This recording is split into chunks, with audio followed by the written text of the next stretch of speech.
game and was just 1 out away, tied from forcing extra innings. Wasatch unable to push any runs across. Looking to bounce back today where they'll be taking on South Sevier. Yeah, small sample size, Tyler, but it was a really good night. Moral victory time, I guess, in this one because it was a heartbreaking loss, 1-0 tie. But didn't you feel really good coming away from that game with what you saw defensively, and especially from the guy who you need to be your ace this year in Matt Livingston, going the full distance? Tyler didn't even get near his pitch count number either. Picked 3 guys off on base while he was throwing yesterday as well. Kept the pitch count really low, below 80 pitches on the game, and he was excellent, Tyler. And really, it just came down to one bold move from Pineview. The runners on first and second as the game got there close in the 7th inning, 1 out. And they took a chance, gambled, put both runners in motion, stole the base, and that ultimately got them in position on the sac fly to win the game, Tyler. But I felt like Wasatch played really well. They had their opportunities to go get a win. They just couldn't get it done in the box. And so as we flip the page to game number 2 down here in St. George this weekend, Tyler, that's really where the focus for me is on, is how's this team going to do in the box today. Need to get a little more aggressive. We saw, I'd say, Ty, too much waving at the ball, right? We had a handful of check swings, some swings that just looked like they were fooled a little bit. And I would say the conversation, Tyler, is, hey, you guys can hit. If you get in the box, you can take a swing. Take a swing. Put a good swing after it. And don't get caught just waving at the ball as it comes by. You want to see more competitive at-bats today at the plate. Over 10 strikeouts in the game yesterday. That's too much. They need to be in play, more competitive at the plate today. More competitive. Those are your Smiles by Design keys to the game. Smiles by Design, formerly known as Dory. Learn more at smilesbydesign.com. You are listening to the Dairy King pregame show. Since 1946, their family has been serving your family at the Dairy King. On the mound today for Wasatch will be Tyson Dahl. Saw him in 8 appearances last year. 8 innings pitched, 7 Ks, a 3.5 ERA for the junior. And going to throw it over to you. What do you expect to see out of Tyson here on the mound today? Tyson got a lot of run early last year, Tyler, as an underclassman for Wasatch. He was kind of their tough spot reliever. He'd come in with bases loaded, a couple runners on, in a jam.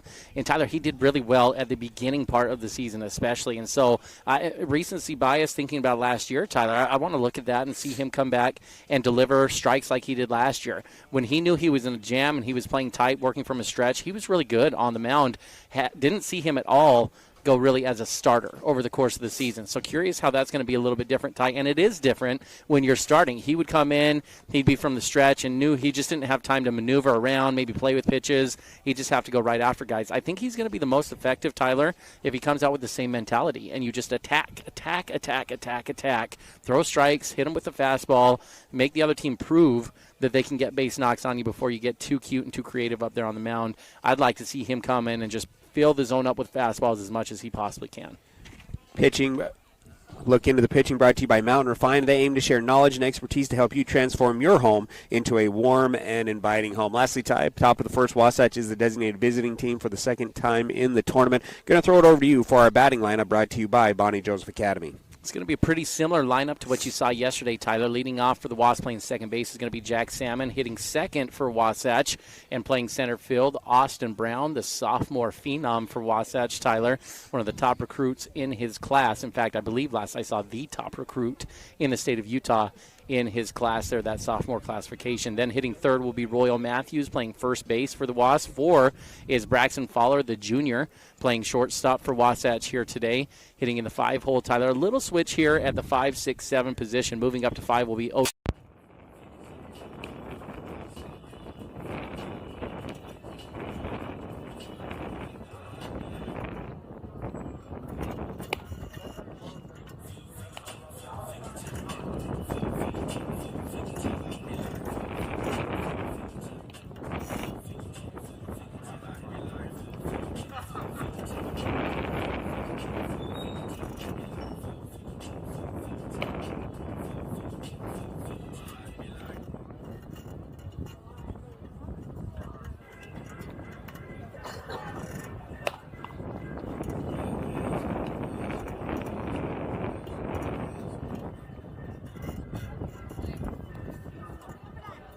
.edu, Bonnie Joseph Academy, where beauty meets expertise. On the mound for South Sevier, looking for their first win of the season, will be Aiden Nelson, tall right-hander, similar build type to what we saw yesterday out of Sylvester from Pineview.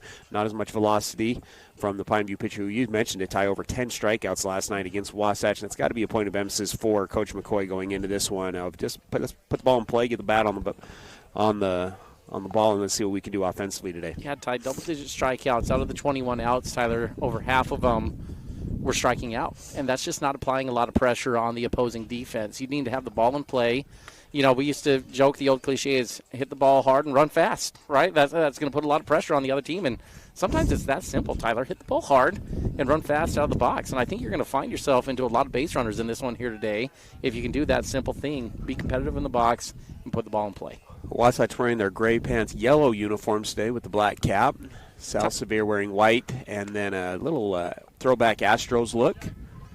Ty, I'm wondering if I pulled up the wrong roster here. Who'd you have on the mound? I had Ingram over here today. Oh, number 9. Okay. I read number 5, Ty, so that's my fault. Okay, just double checking there. So yeah, Gus I think Ingram. is going to be the starting pitcher here today for South Sevier. The rest of them are going to throw us off. Shortstop and third baser in hoodies. So we don't have numbers for them at this point, Tyler. So we'll have to bring the same with the center fielder. And so we'll center get you. fielder, left fielder, and first base all wearing the hoodies out there today. We'll get you the lineup best we can when they come up over here, Tyler. But right now it's no named and no numbered. Salmon will lead us off 0 for 2 yesterday with a hit by pitch. Last year as a sophomore, hit .291, 19 runs scored, hitting in the leadoff spot. First pitch is going to be swung on, and that's going to draw. Oh, nope, it carries all the way to the right fielder. So 1 pitch, 1 out. Pretty good barrel there from Salmon, but travels a little bit too far, and that's the first out of the game. Yeah, that's already a better sign, though, Tyler. That's a good competitive at-bat. It was a square barrel, right on the barrel. Ball just went right at the fielder. Tyler, if he hits that either way, left or right, that ball's definitely got a chance to get down and maybe be extra bases. Good barrel to start the game for Wasatch. Good gust coming from left field towards the right field side. It's going to bring up Austin Brown, who will take strike 1, 0-1 the count.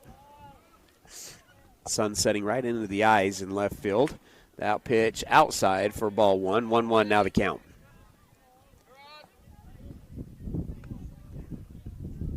Good look on the mound right now from Ingram around the zone. He's going to bounce an off-speed pitch in front of the plate. 4-2, 2-1 now the count.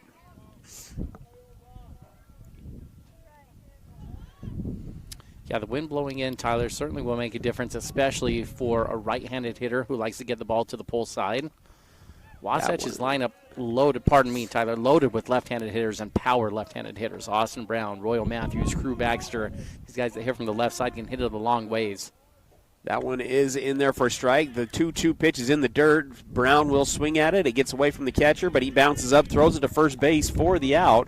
3 Ks now on the year for Brown, who is now 0 for 3 on the season. It's going to bring up Royal Matthews. You mentioned to Ty, only 3 hits yesterday for the Wasps, 2 coming from Royal in the 3 spot. 2 for 3 yesterday with the stolen base. Was stranded both times. Ingram back into the windup, delivers, and that one misses outside for ball 1. Braxton Fowler on deck for the Wasps. 1-0, goes back with the fastball, and that one will miss inside. So inside, outside, both pitches miss, and it's going to move the count to 2 balls, no strikes.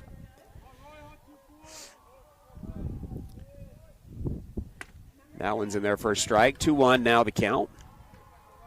That's a good spot. Tyler Royal was obviously hunting one pitch within his zone 1 boundary, and he didn't like that. That was on the outer half of the plate. Good strike. 2-1. Also in there for a strike. Now 2-2. I think Royal's filling out the zone there, Tyler. Turn to the umpire to double check where that line was. 2-2. Went back inside, misses low and inside, and that'll fill up the count at 3 balls, 2 strikes.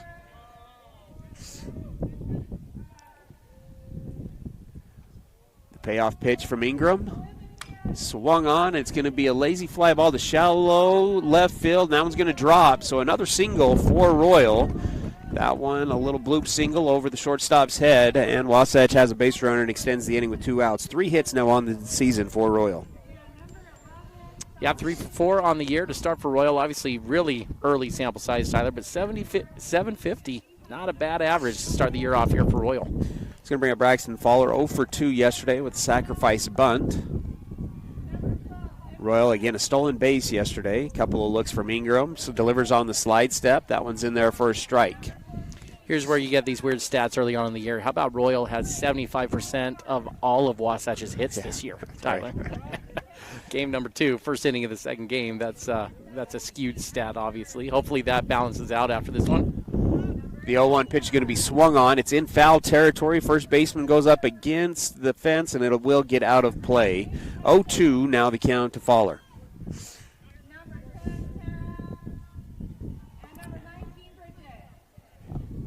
Softball team Ty playing a triple header today. Won their first game 14-2 over the host school Snow Canyon. Lost their second to Mountain Ridge. Have one more tonight against Tooele. New head coach Brian Mayer getting his first win of the season. Briley Smith tied a home run and 6 RBIs in that first game. That's a pretty good start to the year bad. for Smith. Ty, 6 RBIs in one game. Ty, you ever get a game where you were near 6 RBIs? No.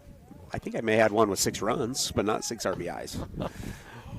0-2 the count. A couple of looks. Another slice left delivery. Swung on, and now it'll be fouled out of play again. 0-2 will remain the count.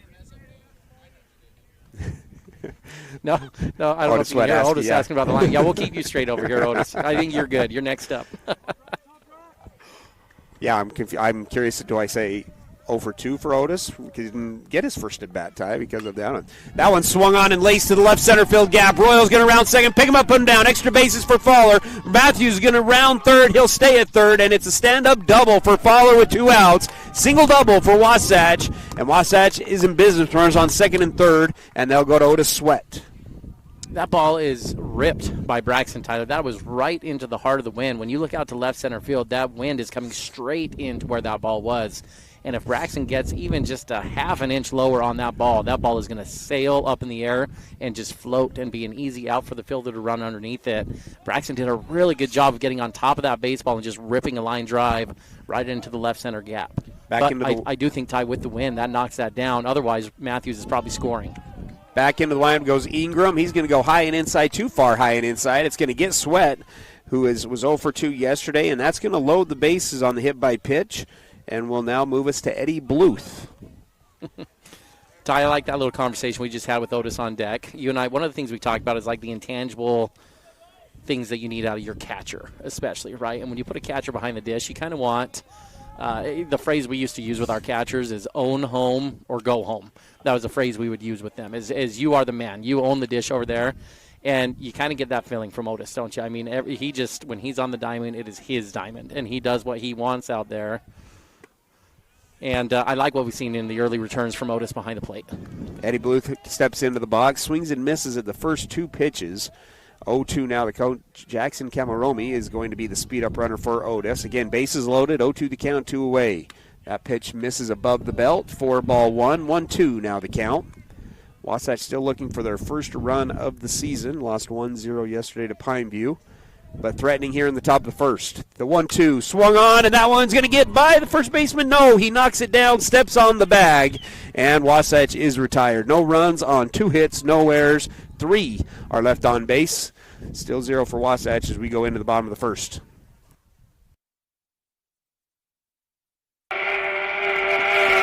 Are you ready for lunch? Well, the Dairy King, home of the train, is serving the best food with friends and family in the Valley and have been the winner of Best of State for 20 years. They've recently been named the best of Utah for their milkshakes. You've got to try their delicious train burger with an Oreo shake. They also have those yummy salads that just hit the spot, or a turkey breast sandwich that tickles the taste buds. They've proudly been serving the Heber Valley for 78 years at the Dairy King, home of the train, serving deliciousness daily. Stop in today. Unlock your potential at Bonnie Joseph Academy, your local beauty school. Explore the art of cosmetology, barbering, hair design, basic aesthetics, master aesthetics, and nail tech programs. Visit bonniejosephacademy.edu to learn more and enroll today.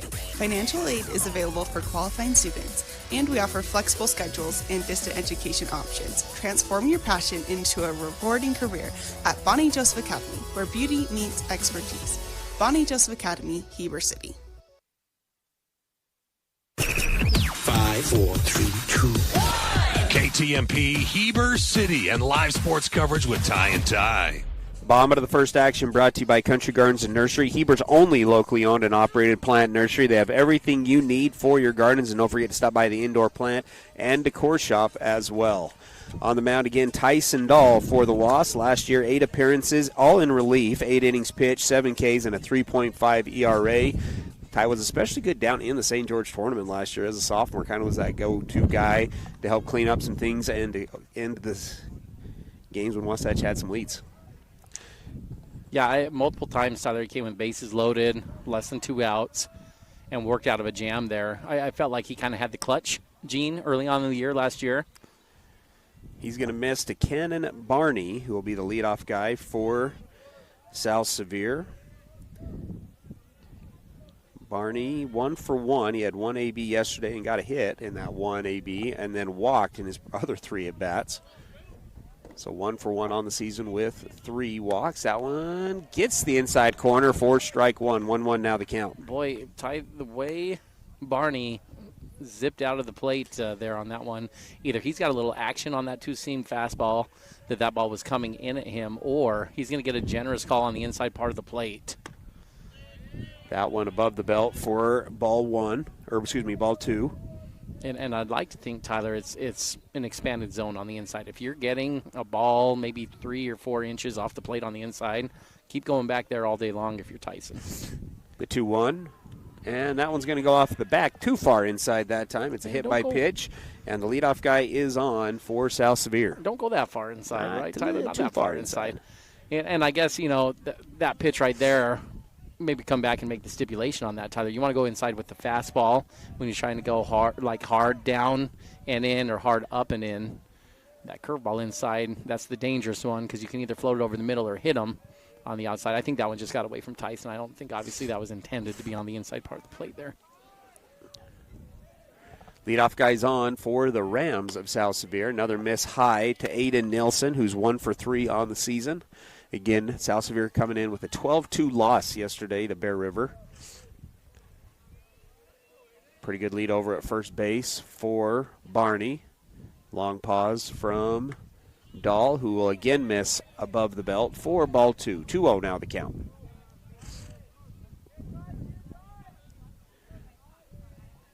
Ty takes around the diamond for the defensive starters today. Once again, brought to you by Country Gardens and Nursery. Yeah, your battery here, Tyson Dahl on the bump. Strike 1 there, Tyler from Dahl. 2-1 count at this point. Throwing to Otis Sweat behind the plate. And then go around the infield here. Sam Pinter on third base. Braxton Fowler at shortstop. Jack Salmon at second base. And Royal Matthews at first base for Wasatch here today. That one low for ball 3. 3-1 now the count. In the outfield, Eddie Bluth is going to play left field. Center field is Austin Brown. And then in right field today, Max Livingston. Miguel Armendariz played right field last night. Tyler had a great game out in right field. Did not hit, but had 4 putouts on the game. The 3-1 pitch is going to be swung on, elevated to shallow right field. It's going to go into foul territory and out of play, and that'll fill up the count at 3-2. Is that right, Ty?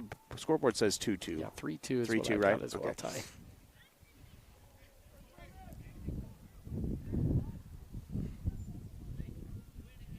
Did you know the South Sevier mascot, Ty, without looking, before we started the game? No. Rams. South Sevier Rams. Yeah, Ty, I was trying to go through in my mind, actually. Is South pitch. Sevier, where Devin Lindley, former Wasatch High School offensive coordinator, was the head football coach down at North Sevier as well, right?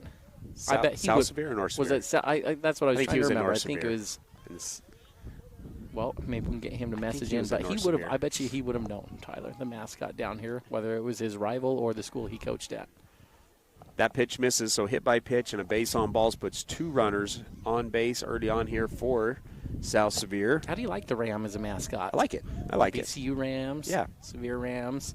Who are some other Rams? Obviously, Los Angeles Rams. That You pitch went in right there to for a Los strike. Angeles. My mind still was going St. Louis Rams over there with the greatest show on turf. Yeah. Deer Creek No baseball Rams. Think that could have been a good name think for so, Deer Creek actually. High School, Ty? Swing and a miss, strike 2. So Dahl, after walking and hit by pitch on the first 2, now goes up 0-2 to the number 3 hitter Parsons, who had 3 plate appearances yesterday, but was 0 for 1 in those plate appearances. 0-2 the count. Dahl sets, delivers, and that one's in the dirt. Sweat does a good job of smothering it. Sweat's done a good job through the first 2 games of the season, getting the start behind the dish in both of those. Now the 1-2 the count.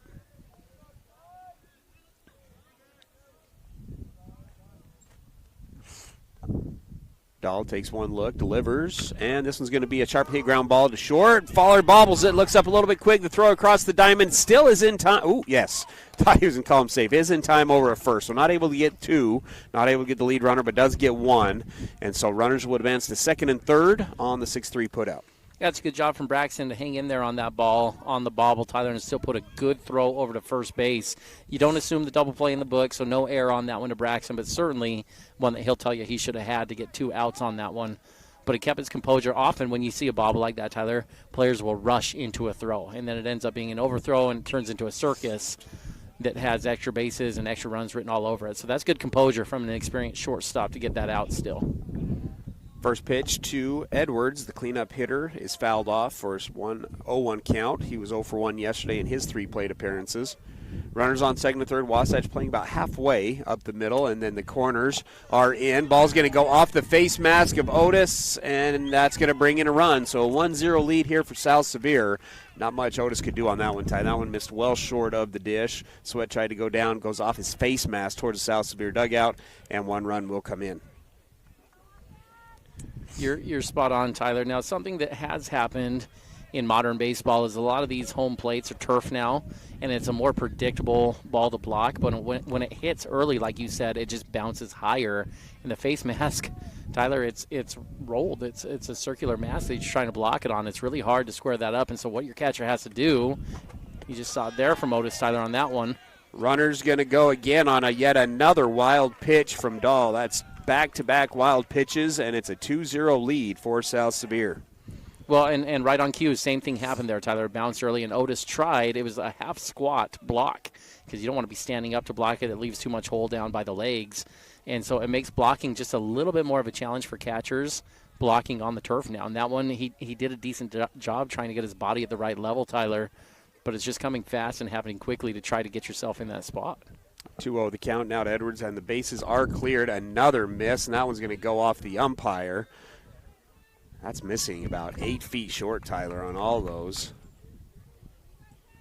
3-0 now the count.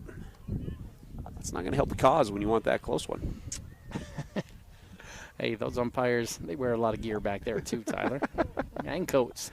A little breeze has everyone wearing jackets tonight here at Pineview High School. Looks beautiful, right? Sun's out, clear day, but that wind is shifted and blowing straight in from center almost now. Pitch from Dahl. That one's misses. Yeah, it's ball 4. Or ball 4. So hit by pitch, base on balls, ground out to the shortstop, base on balls. So only 1 ball in play right now, but South Sevier does have the 2-0 lead, and that's going to earn a trip to the mound from Coach McCoy. Trips to the mound brought to you by Physical at the Pit Stop. Do you sometimes feel dizzy or unstable? If so, Physical at the Pit Stop has good news. Falls are preventable. Give them a call at 435-654-5607, and let's see how you can improve your balance and regain your freedom. Ty, as you were pitching coach at Wasatch, was this a humorous trip to the mound? You know, you remind them of what the strike zone is, you have to throw it over the plate, or is this more of a serious trip to the mound? It depends on your player, right? I mean, there's some players that you just need to relax, and then there's other players that you can fire up. I'll give you 2 that we coach. Jackson Bullender, he'd always respond better if you told him he was not doing very well and maybe told it a little bit more aggressively to him. It kind of lit a fire under him. But then there were other players like Cannon Bay who you just kind of needed to help them have fun a little bit more out there and talk to them. So I think it's player dependent how that conversation goes, Ty.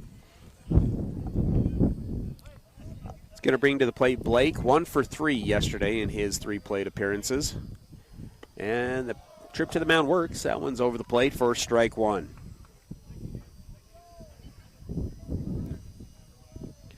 Oh, 1 the count. Pretty good lead over at first base from Edwards. Dahl takes a second look and then misses off the plate for ball 1. On deck is the pitcher Ingram.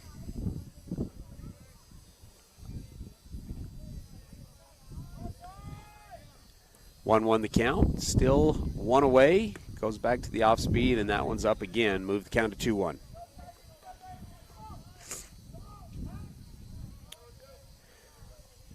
Two balls, 1 strike. Slide step delivery, bounces back to the backstop again. Fourth wild pitch of the inning. It's going to move the count to 3 balls, 1 strike to the number 5 hitter.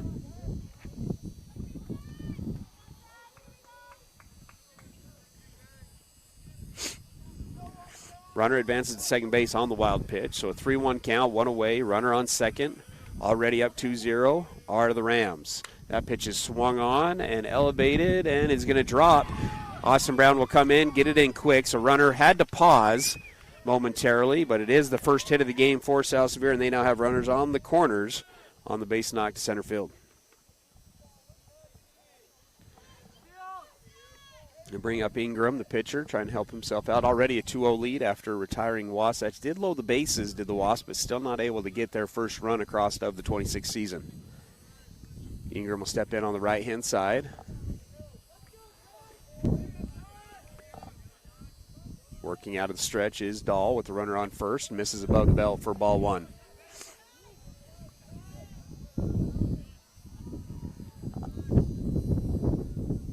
The count. Ingram back into the box. Couple of signs from the third base coach from South Sevier. Dahl sets. Delivers on the slide step. That one's in the dirt once again. Sweat does a good job of smothering that one. Neither runner will advance, but it is a 2-0 count.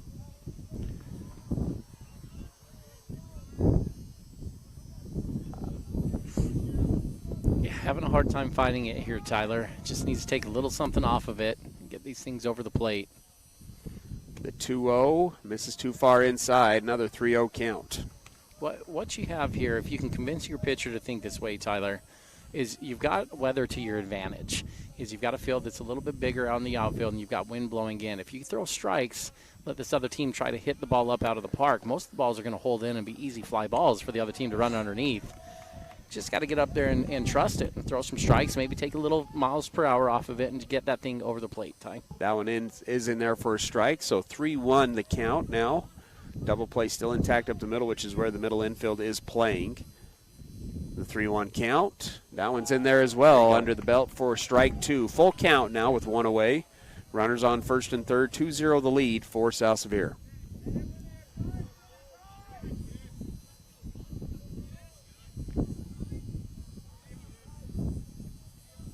Runner took an extra half step. Tyson saw it. He decides just to step off the back of the mound and reset. Yeah, it's good. Control the run game here because you've got a double play in order, Tyler. If you can make a good pitch low in the zone here, get a ground ball to Braxton again, see if you can get out of the inning. Runner is going to go. Pitch is too low. Oh, no, they ring him up, Ty. Strike him out, throw him out. No, runner is safe at second. They do call the strike at the plate, so that's the first Gravity Coalition strikeout of the game. And Wasatch has 2 away, but 2 runners now in scoring position. Yeah, it was a good job from Otis, Tyler, to receive that thing in the zone and make it appeal as a strike. I thought it looked pretty good. And then get the ball down there and have a chance. Jack came up just a little far on that one, Tyler. Oh, got him at third on the pick. No, a little bit behind the dish, or behind third base was Sam. That ball looked pretty good at the plate, Ty. 1-0 now the count, so runner still on second and third. 1-0 the count to Christensen, who was 0 for 3 yesterday. Big swing and a miss for strike 1. Slow hands on that swing at least, Tyler. Lefty.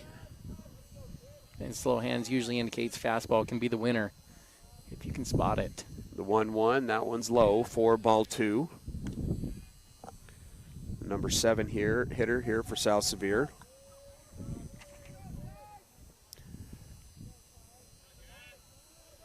And the 2-1, that one at the belt is fouled behind us for strike 2. Let's put deuces on the scoreboard. 2 balls, 2 strikes, 2 away. Wasatch trying to get out of the first. I think a high fastball located well could do the trick, Ty. And there it is. It's going to be a lazy ground ball to Salmon. Salmon fields it cleanly, picks it up, throws it to first to Brett Matthews, and Wasatch gets out of the inning. 2 runs are scored on 1 hit, no errors, and 2 runners are left on base. It's 2-0 South Sevier as we move into the top of the second. Hungry for mouth-watering all-American comfort food? Look no further.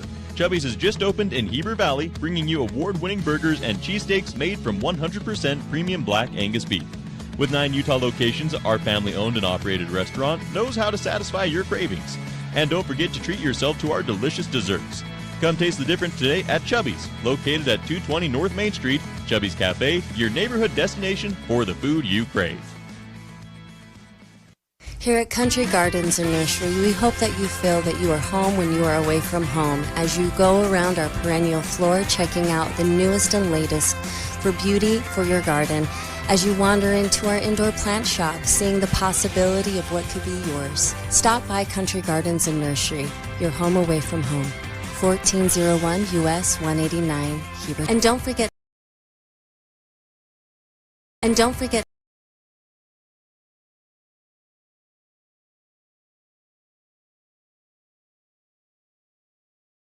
for tire. Nationally certified and specially trained instructors. See what the Fit Stop offers. Go to their website at fitstophealthclub.com. For more information, call 654-2131. 5, 4, 3, 2, 1. KTMP Heber City and live sports coverage with Ty and Ty. Top of the second brought to you by Robars Collision and Repair. Customer satisfaction rating at 98.7%, one of the highest in the industry. It'll be Baxter, Pinter, Livingston to lead it off here. In the top of the second. Wasatch trailing 2-0, and it's a 2-1 count now to Baxter.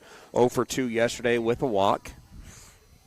In the designated hitter position again, the Colorado School of the Mines football commit.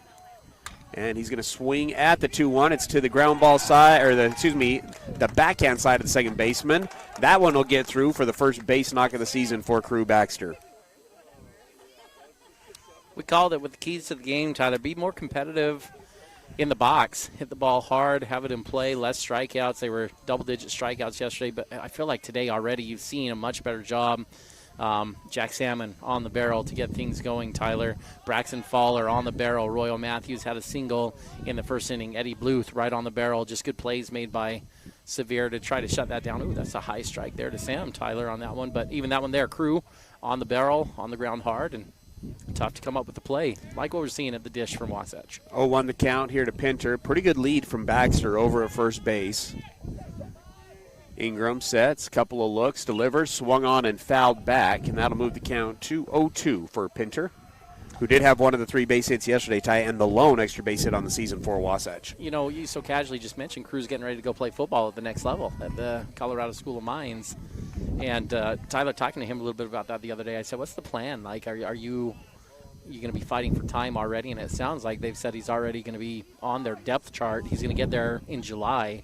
Not a lot of time to learn the system and what they want to be doing there, but already I think they're planning on him having an opportunity to make an immediate impact there on that team, Ty.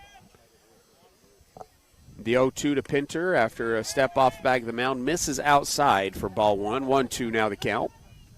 Wasatch loaded the bases in the first inning, but not able to get the base hit with 2 outs. So still that scoreless 0 on the board after 7, make it 8 innings this season.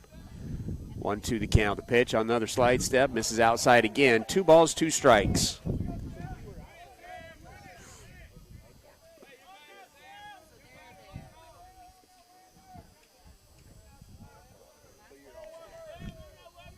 Ingram will come set. Again, a big, big lead from Baxter over first base. The 2-2's in the dirt. Baxter goes, and a stolen base for Crew, and puts a runner in scoring position for the second time this game. And that'll fill up the count at the 3-2. Crew's an intimidating-looking athlete out there, Tyler. He's big. I mean, he's a D lineman at the collegiate level here for football, but he can move, and he just looks the part. When you get these college athletes at the next level, they can be intimidating to the other team. And looking at him, he gets these aggressive leads. The 3-2 is going to be elevated to center field. Diving catch by the center fielder. A nice play from Sal Sevier. Keeps Crew Baxter at second base, and that'll be your first out of the game. It's another good inning. It's another good barrel, though, Tyler. You know what? And the game knows it'll come back. Wasatch is getting good barrels. The ball's going to find its way down and find its way in. If Wasatch can stay away from the freebie issues on the defensive side, you mentioned not a lot of hits in the top of the first inning for Sevier to get their 2 runs on the board. Wasatch certainly has had much better approaches at the plate here in this one. The ball's going to start falling for him. It's going to bring in Livingston. Gets buckled by the off-speed pitch. Going to be strike 1, 0-1 the count. Livingston 0 for 2 yesterday with a sacrifice bunt. Top of the order on deck for Salmon. Ingram 2 looks at second and delivers. And this one's going to be swung on. It's a ground ball to the third base side. Filled cleanly. Throws across the diamond in time for the 5-3 put out. 2 away here in the top of the second.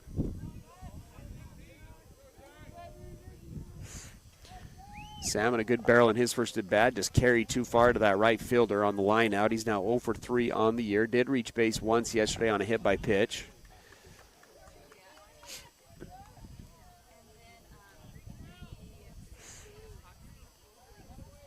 Salmon will step in on the right-hand side. Crew gets a couple extra steps there at second base now with 2 outs.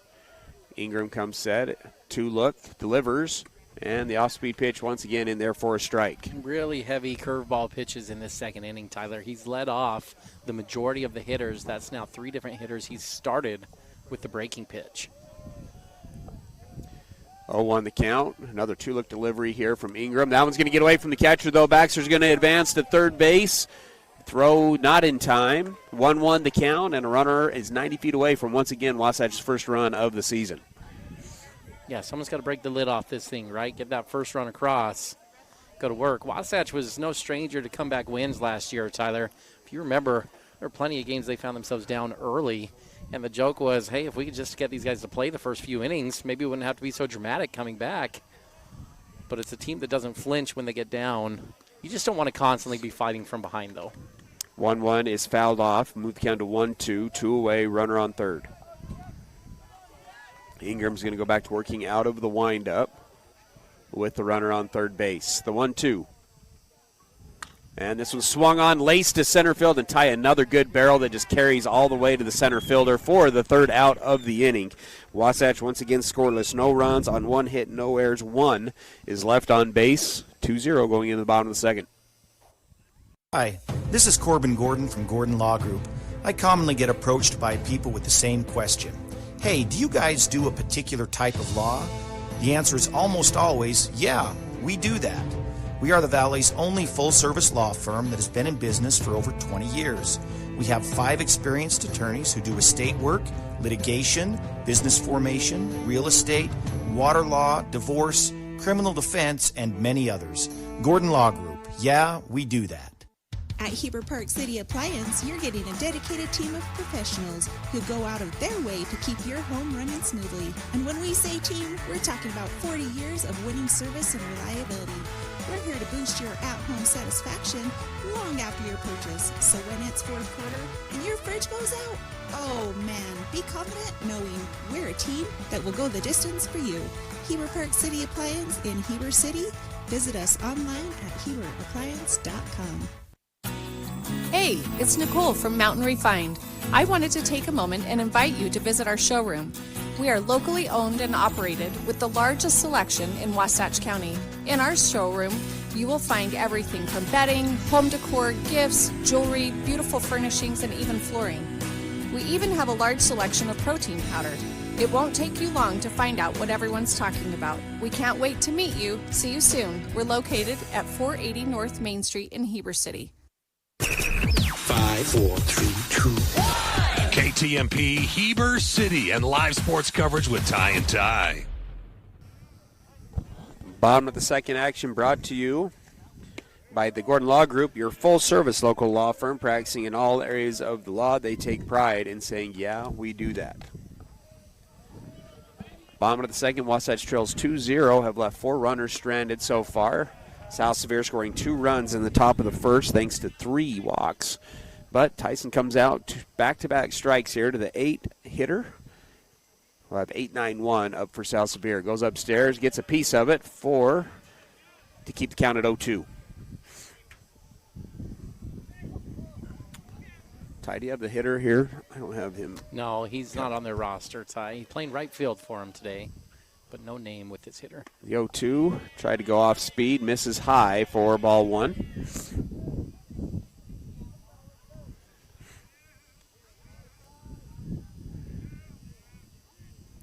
The 1-2, that one's in there, and that'll be the second Gravity Coalition strikeout of the game for Tyson Dahl. Gravity Coalition offering the best in bikes, skis, snowboards, skateboards, and more in the Heber Valley. Visit them at their store in Midway or at gravitycoalition.com. This is a cool shop.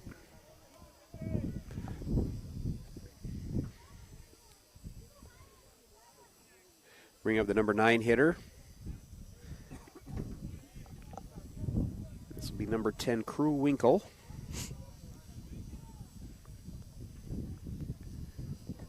He'll take ball 1, 1-0 the count, 1 away. blustery day down here in St. George. The 1-0. This one swung on. It's going to be a ground ball to Salmon at second. Fields it cleanly. Takes his time. Throws it to Matthews at first. Second put out of the game for Salmon, and Wasatch has 2 away. The other thing to keep in mind, Ty, is time limit last night because of the late game, and it's the host school, not a time limit in that one. Really didn't need the time limit. That one was over in less than an hour and a half. An hour and 20 minutes, Tyler. But you do have a 2-hour time limit to this one. It's going to bring us back up to the top of the order. Kenan Barney, who took ball to the back in his first at-bat, ended up scoring. He'll take that one just above the belt for ball 1.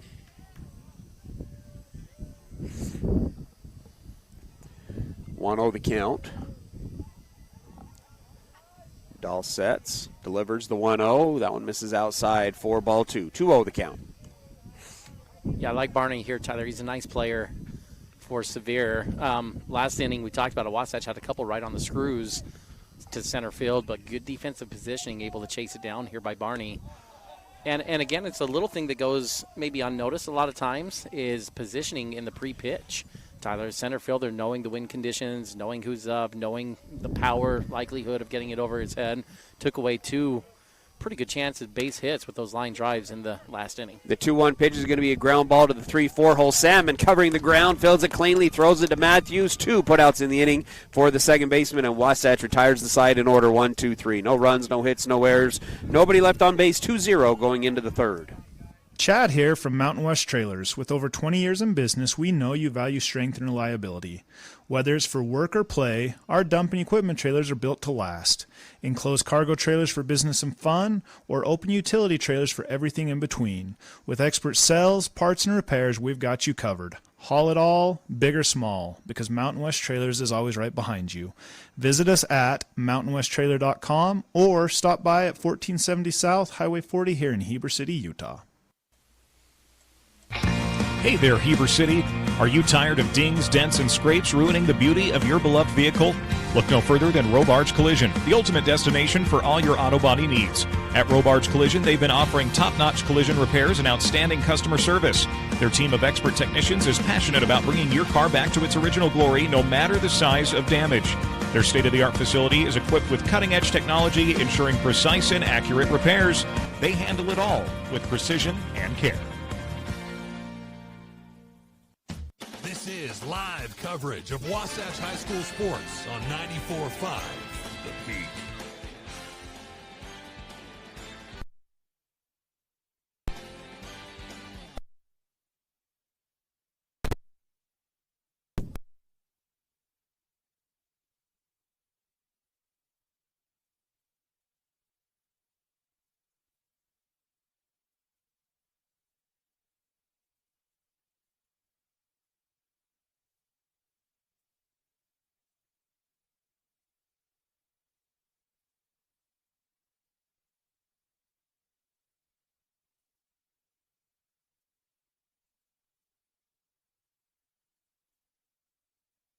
One now the count.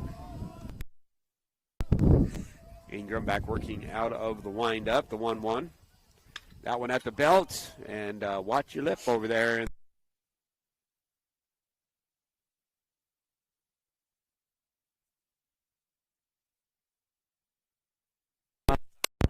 Top exit velocities of any sophomore in the nation. Tyler, he can when he squares it up, he'll be over 105 miles per hour off the bat. The 1-2, that one's roped as well. Starting to get a little bit more on time is the sophomore. A couple of good barrels foul. We'll keep the count at 1-2. Yeah, in fact, that ball we saw him hit as a freshman last year in the opening tournament down in St. George, Tyler. We didn't have a radar on it, but the exit velocity for how far it traveled had to be close to 110 miles per hour right off the bat as a freshman. This kid can really rip it when he gets a hold of it. The 1-2 outside for ball 2. 2-2 now the count. Baxter was able to get the leadoff guy on in the last inning, but Wasatch not able to get him in. Brown trying to do the same. The 2-2. Swung on. That's going to be roped in between the 3-4 hole. That one's going to get all the way to the fence. There you see the exit velocity of Brown. Pick him up, put him down. A leadoff double for Austin Brown, brought to you by Stone Insurance. You work hard for your money. Your insurance company should work hard for you. At Stone Insurance, we provide the coverage you need at the rate you deserve. Stone Insurance, solid as a rock. Yeah, Ty, you mentioned it. Exit velocity on a ground ball that's a multi-hopper through the infield, zipping all the way to the right center fence because it just jumps off the bat there, Tyler. Helps when the grass is as low as it is out here on this field as well. Plays more like a football turf field rather than a baseball field in northern Utah. It's going to bring up Royal Matthews, who's 3 for 4 on the season. Had a bloop single over the shortstop's head in his first at bat. He'll step in on the left-hand side, the same as Brown. Brown, his first hit on the season is a double. Wasatch still trying to look for their first run. That one misses. 4-2, 2-0 now the count. Doubles woken up the dugout here for Wasatch. Matthews now sitting at a 2-0 count. Brown, pretty good lead over at second base, takes another step. The pitch, that one hits the outside corner for strike one. 1-2 the count. He's been living on the outside. Tyler Ingram has been against Royal Matthews. You mentioned Matthews, another one of these hitters, back-to-back hitters for Wasatch with a lot of pops. 6 home runs on the season for Matthews last year. The 1-2, that one's going to be up the middle, and it's going to get through. Wasatch is going to try to get their first run. Brown rounds third, and he will score. First run of the season, and first RBI of the season will go to Matthews, who's now 4 for 5 on the year. Another single up the middle, and Wasatch has their first run, brought to you once again by Stone Insurance. Yeah, good at-bats from your 2-3 hitters, Tyler. 2 guys that love hitting the ball out of the yard, but both of them staying within themselves and just hitting the ball hard on the ground, Tyler, not getting too aggressive. We talked about the swirling wind, and that's good leadership from 2 of your better hitters to show you the approach you need to have at the plate here tonight. It's going to bring up Fowler, who had a double in his first at-bat, a line double to the left center field gap. He'll take strike one. Coach McCoy giving out a couple of signs. Matthews takes his lead over at first base. Not a big lead. Ingram comes set. Couple of looks. Pauses, now delivers. That one's going to be swung on. It's going to be to the 3-4 side. Second baseman comes over, fields it cleanly, but he's not going to be in time. That's another single for Wasatch. 3 straight singles, that one an infield single. As Fowler now 2 for 2 on the day, and Wasatch with runners on first and second. Yeah, it's a frustrating single for Ingram, Tyler, who made a pretty good pitch. Got a really lazy, slow ground ball. Braxton just kind of tossed it out there to the spot where nobody was, slow enough that the second baseman was able to come around and get it and make it look like you should get the out, Tyler. But he had to curl around so deep to come after that ball because it was really in the 3-4 hole that he never had a chance to beat Fowler, who's got good wheels coming down the base path. Otis Sweat will come up to the plate. The first pitch he saw went off his helmet tie in the first inning. Hit by pitch. He's now still 0 for 2 on the year. Couple of signs here from Coach McCoy. Runners on first and second. Still nobody out. Wasatch trails 2-1. Sweat will square. Nobody comes in on the infield. Royal's going to take off, and there's another stolen base. Second stolen base of the season for Royal Matthews, and runners now on the corners, first and third. Yeah, check in Coach McCoy's reaction to see what happened there, Tyler. Was that Royal just going on his own, or did Braxton miss a sign over here? And I think Braxton missed it. I think it was a fake and take steal there, Tyler. And Brax is standing on first when he should be standing on second. Pitch to Sweat, fouls that one off. 2 strikes now to Sweat. Is that a strike on the previous one, Ty? 1-2 or 0-2 here? I had it down at 1-2, 1-2, Ty, okay. but I didn't see the sign. It was a pure guess, so take that for what it's worth. I was looking at the throw down to third before the sign came in. Eddie Bluth on deck. Again, runners on first and third. Nobody out. Wasatch trying to tie this thing up. Already Austin Brown with the run scored in the inning. There goes Fowler. Another foul ball from Sweat, protecting the plate. That was a mistake from Ingram, Tyler. That pitch is way too good with 2 strikes up in the zone, around the belt. And Otis, really, he missed a chance there, Tyler. Had a pretty good pitch to hit there. Still 2 strikes here to Sweat, who gets up on the plate. Fowler, pretty good lead over at first base. Ingram comes set. Delivers. Goes back to the offside. It's going to be a ground ball to third baseman. It's going to eat him up. There's the first error of the game. Fowler thinking about taking third. Instead, he'll stop at second. Runners on first and second. Still nobody out, and we've got ourselves a tie ball game. Well, Ty, it didn't take long. Mentioned last inning, Wasatch was just really hitting the ball really well on the barrel. I think you could venture to say this inning they haven't squared it up as well as last inning, but the ball is finding turf out there, Tyler. And these balls, Braxton Fowler, ball doesn't leave the infield, but it finds the right spot. Matthews didn't square it up as well as we've seen him, but it right back up the middle and finds the right spot. Austin hits it hard and finds a hole out there. These guys are hitting the ball where Sevier isn't. And Wasatch, just like that, back in the game, tied it up 2-2. Double, single, and then an error has tied up this game at 2-2. Still runners on first and second. Nobody out for Eddie Bluth, who grounded out to the first baseman back in the top of the first. Ingram, a two-look delivery, and Bluth's going to square, and it's a good one. Ty, it's down the third base side, brings the pitcher off the mound. He's got nowhere to go. That's an infield single for Eddie Bluth, his first hit of the day and of the season. And Ty, nothing better to break you out of a little start of the season slump than laying down a perfect bunt. It was perfect timing for it, Tyler. You lulled the defense to sleep. First pitch, didn't go after the bunt. Saw third base, was sitting back behind the bag by about a step or two. Pitcher has to cover that side. Runners on second and first. So at minimum, you advance them over, Tyler. But it was easy pre-pitch there to see, hey, Sevier's not with us. They're sleeping over there on the left side of the diamond. If you can just get that down somewhere in that part of the pie on the left side, that should be a base hit for Eddie. Bases are juiced for Crew Baxter, who singled in his first at bat. He'll take strike one. Cruz also stole a base and then ended up getting stranded at third. Ingram back into the windup, the 0-1. Swung on behind it, and that'll be an 0-2 count.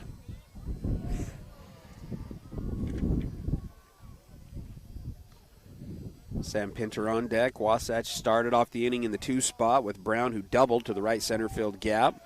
Then a single from Matthews, a single from Fowler. Sweat reached on an error but brought in a run, and then a single on the bunt from Eddie Bluth. Another foul ball from Baxter as he protects the dish on the 0-2 count. Yeah, this is an interesting sequence here, Tyler, because if you remember, when Ingram got to this bottom half of the lineup the first time through, he went really curveball heavy and threw a couple curveballs to start off the at-bat to Baxter. This time he's gone fastball heavy. See if he shows the curve here.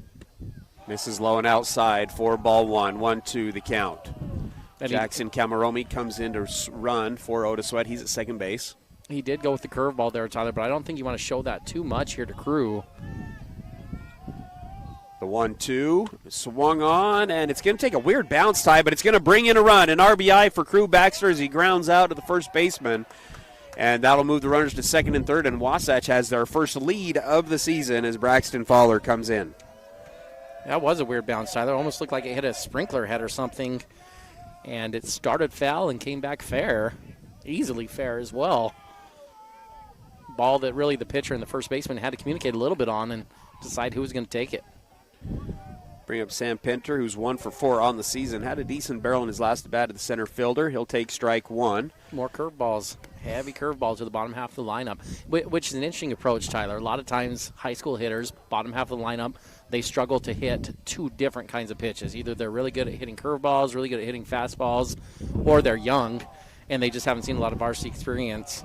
So it seems like the strategy here from Ingram is, hey, I'm going to assume these guys can't hit an off-speed pitch because he's showing a lot to 6, 7, 8, 9 the first times through the lineup. 1-1 the count with 1 away. The pitch. That one swung on. It's going to go right back to the pitcher. Runners got a little bit ahead of themselves. Bluth was almost to third base. Camaromi had to run back to third base. The pitcher didn't check the runner at second. He does get the out at first, so 2 away on the ground out back to the pitcher. That'll bring up the number 9 hitter Livingston, who grounded out to the third baseman in his first at bat. Wasatch still with 2 runners on in scoring position at second and third. Softball update, Ty. They're leading 6-2 against Tooele. They're playing over at Snow Canyon High School. That one's roped. Max Livingston has his first base knock, and it's going to be a 2-out, 2 RBI single for the number 9 hitter, and Wasatch has scored 5 runs in the inning. Yeah, so often games are won by your 7, 8, 9 hitters, Tyler, and Max hunting for that fastball on the first pitch with runners in scoring position. The cliche is the pitcher's going to come after that 9 hitter because he doesn't want to load him up and go back to the top of the lineup a third time through. And Max was ready for it on time. And Tyler, if he was pitching that ball from home plate, I don't think he could have thrown it to a better spot. That thing just zipped right by the pitcher and out there to center field for a couple RBIs. Once again, runs brought to you by Stone Insurance. You work hard for your money. Your insurance company should work hard for you. Give them a call. Stone Insurance, solid as a rock. Trip to the mound from the South Sevier pitching coach is brought to you by Physical at the Fit Stop. Give them a call at 435-654-5607. Wasatch has blown this thing open. 5 hits in the inning, 5 runs in, and they've batted around. It's Salmon now who steps into the plate. And he maybe has your 2 best barrels. At-bats of the night, Yeah. Tyler. See if you can find some space out there now. Line out to right field, line out to center field. Ingram will stay in the game, still working out of the stretch with the runner on first base. Pitch is swung on, another barrel, and another right at the outfielder. Game's unfair for Jack today. Wasatch is finally retired. 5 runs come in on 5 hits, 1 error. 1 is left on base. 5-2. Wasatch has their first lead of the season going into the bottom of the third. You'll always find the best deals and expert service at your local Napa Auto Parts store. We offer expert service in helping you find the parts you're looking for your current project, as well as Milwaukee tools. We can also help you with most motorsport, RV, and vehicle battery needs at your local Napa Auto Parts store in Heber City.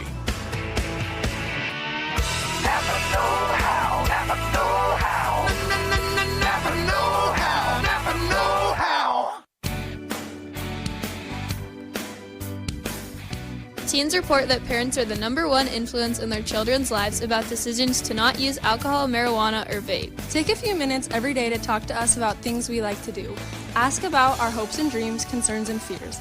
This is a time when we need our parents' help the most. If we feel close to you, we are much more likely to listen. We need you to remind us to stay drug and alcohol free. Brought to you by Wasatch High School Thrive Club. And now, back to the action. Wasatch High School Sports on 94.5 The Peak.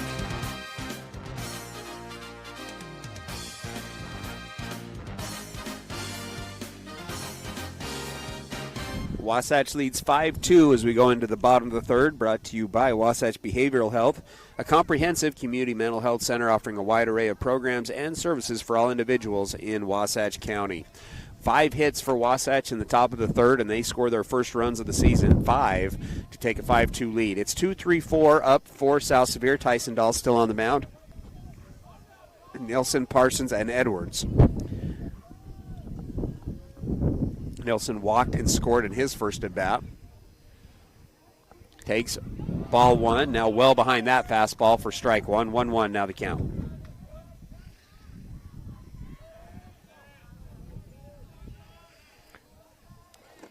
The 0-1, that one's also in there for a strike. Now 1-2 the count. Really like Tyson settled down a lot here, Tyler. 2 base on balls, both those coming in the first inning. Has a hit by pitch as well, but really over the last couple innings, he's done a much better job of just filling up the zone. Another strikeout, his third strikeout on the day, brought to you by Gravity Coalition. Visit them at gravitycoalition.com. Bring up the number 3 hitter, Parsons, who grounded out to the shortstop at his last at-bat.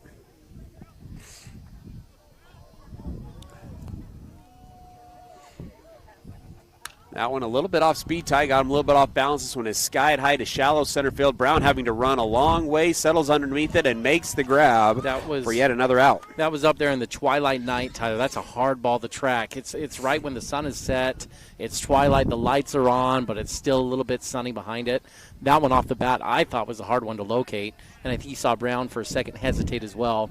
That should be an easy put out, Tyler, but I don't think that was as easy as Brown made it look. He's going to bring up Edwards, who walked in his first at-bat. Pitch is going to be swung on. It's going to be another shallow to center field. That one's going to fall in there, Ty. That's going to be the second hit of the day for South Sevier. That one just hit that wall of wind and just kind of died right in front of the center fielder. But, Ty, going back to Dahlin, you said mentioning him settling down. He started hit by pitch, walk, got the ground out, walk, single, and then from that point, strikeout, ground out, strikeout, ground out, ground out, strikeout, pop out. Really settled down nicely. And then that one, not a really well-hit ball there for the single. Yeah, just throws by him there for strike 1. Just keep doing what you're doing. Now you're playing with the lead, right? It's 5-2. You don't need to get too worried about a bleeding single that gets in there on you there on a 2-out hit. This will be Blake who comes up. He singled up the middle in his last at-bat and had a stolen base. That one low, 4-1, 1-1 now the count. And I like what his rhythm is here, Tyler. If you've noticed in these last innings, Tyson's been from the stretch the entire time, and he's in rhythm mode, Tyler. Just get on the mound, get that foot on the rubber, and get going here. That one's elevated to the infield. Jack Salmon will settle underneath it and makes the play. And Wasatch once again puts a goose egg up in the bottom of the third. No runs on 1 hit, no errors. 1 is left on base. Wasatch leads 5-2 going into the fourth. A UCCU home equity line of credit puts your home's equity to work for you. Finish your basement or yard and raise your home's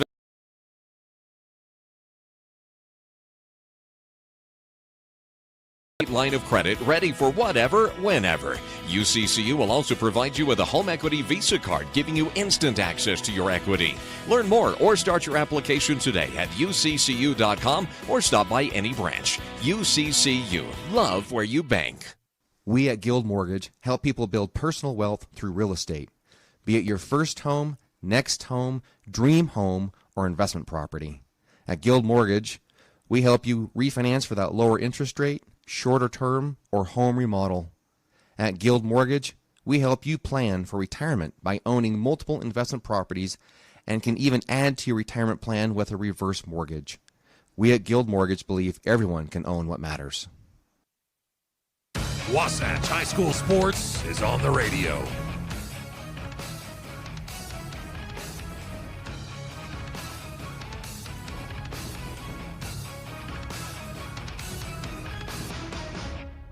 Top of the fourth, brought to you by Mountain West Trailers. They know you value strength and reliability. Their trailers are built to last. Visit them at mountainwesttrailer.com. Well, we're right where we started in the start of the last inning. It'll be Austin Brown, Royal Matthews, Braxton Fowler, 2-3-4 up for Wasatch as they bat around in the top of the fifth. On the mound now for Sal Sevier is number 17.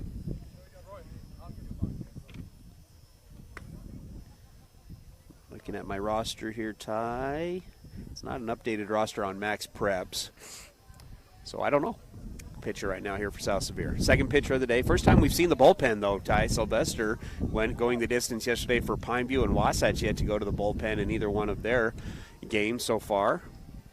Ty, last time we didn't have the roster update. Our guy Robert Lovell came through. Yeah, that's right. For us. That's so right. Robert, if you're listening, we need 17 as well over here. See if we can get that update over here for South Sevier. Making the pitching change here about halfway through this game. Ty, about an hour in, this game got started a little late. Looked, it was closer to 5:45 on the first pitch start time. So just crossing the halfway point now.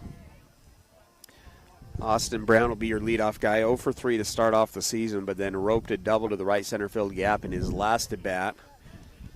And Ty, he just hits it a little bit differently than me and you. Like, a ground ball never even reached halfway through the outfield when I was in high school. Does with Austin, right? Yeah. Yeah, Ty, he's only a sophomore. Very highly touted recruit here in the state of Utah. 6'2", 16 years old, Tyler. And has, looking on prep baseball, Tyler, they've got his max exit velo at 106 off the bat. That pitch missed badly, Ty, and looks like a little bit of, maybe a little bit of nerves or slipped out of it, and so that's going to make it a 1-0 count. And Ty, I'll tell you, these are the camps where you get this exit velocity type stuff for Austin. So they have his bat speed, his exit velocity. That's 106 with a max distance of about 406 feet. The ball we saw him hit last year was about 530 feet probably, maybe even a little farther than that. And so I think he can get up over that number. 1-0, it's going to be hit to the backhand side of the first baseman who makes the play, gets over to first base in time for the first out of the inning. That's a good play. Playing deep in the hole, Tyler chasing that ball down. It's Aiden Nelson who's playing first base. It's going to bring up Matthews, who's 2 for 2 today with an RBI. Also scored a run and has a stolen base. Singled to shallow left and then singled up the middle in his last at bat. He'll take strike one. Yeah, and had all kinds of ball movement there, Tyler. Or not ball movement, pardon me, substitutions. Ingram, the starting pitcher, out to shortstop now. The former shortstop, Blake, over to second base. And as you pointed out, Nielsen to first base as they made the pitching change. That one's going to be swung on a little bit behind. It's going to be a high chopper to the second baseman. He'll field it cleanly, throw it across the diamond for the second out of the inning. Ground out, and that's going to bring a Braxton Fowler, who as well is 2 for 2 on the season. Now 2 for 2 in the game, 2 for 4 on the season. He scored on an infield single, reached on an infield single, and then ended up scoring.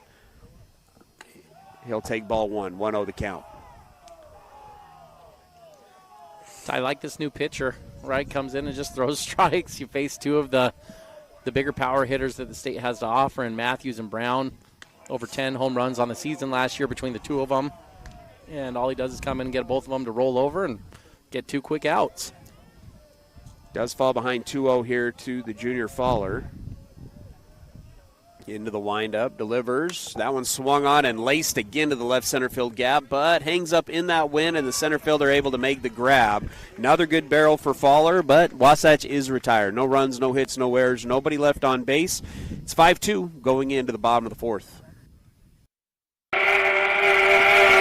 Are you ready for lunch? Well, the Dairy King, home of the train, is serving the best food with friends and family in the Valley and have been the winner of Best of State for 20 years. They've recently been named the best of Utah for their milkshakes. You've got to try their delicious train burger with an Oreo shake. They also have those yummy salads that just hit the spot, or a turkey breast sandwich that tickles the taste buds. They've proudly been serving the Heber Valley for 78 years at the Dairy King, home of the train, serving deliciousness daily. Stop in today. Unlock your potential at Bonnie Joseph Academy, your local beauty school. Explore the art of cosmetology, barbering, hair design, basic aesthetics, master aesthetics, and nail tech programs. Visit bonniejosephacademy.edu to learn more and enroll today. Financial aid is available for qualifying students, and we offer flexible schedules and distant education options. Transform your passion into a rewarding career at Bonnie Joseph Academy, where beauty meets expertise. Bonnie Joseph Academy, Heber City. This is live coverage of Wasatch High School sports on 94.5 The Peak.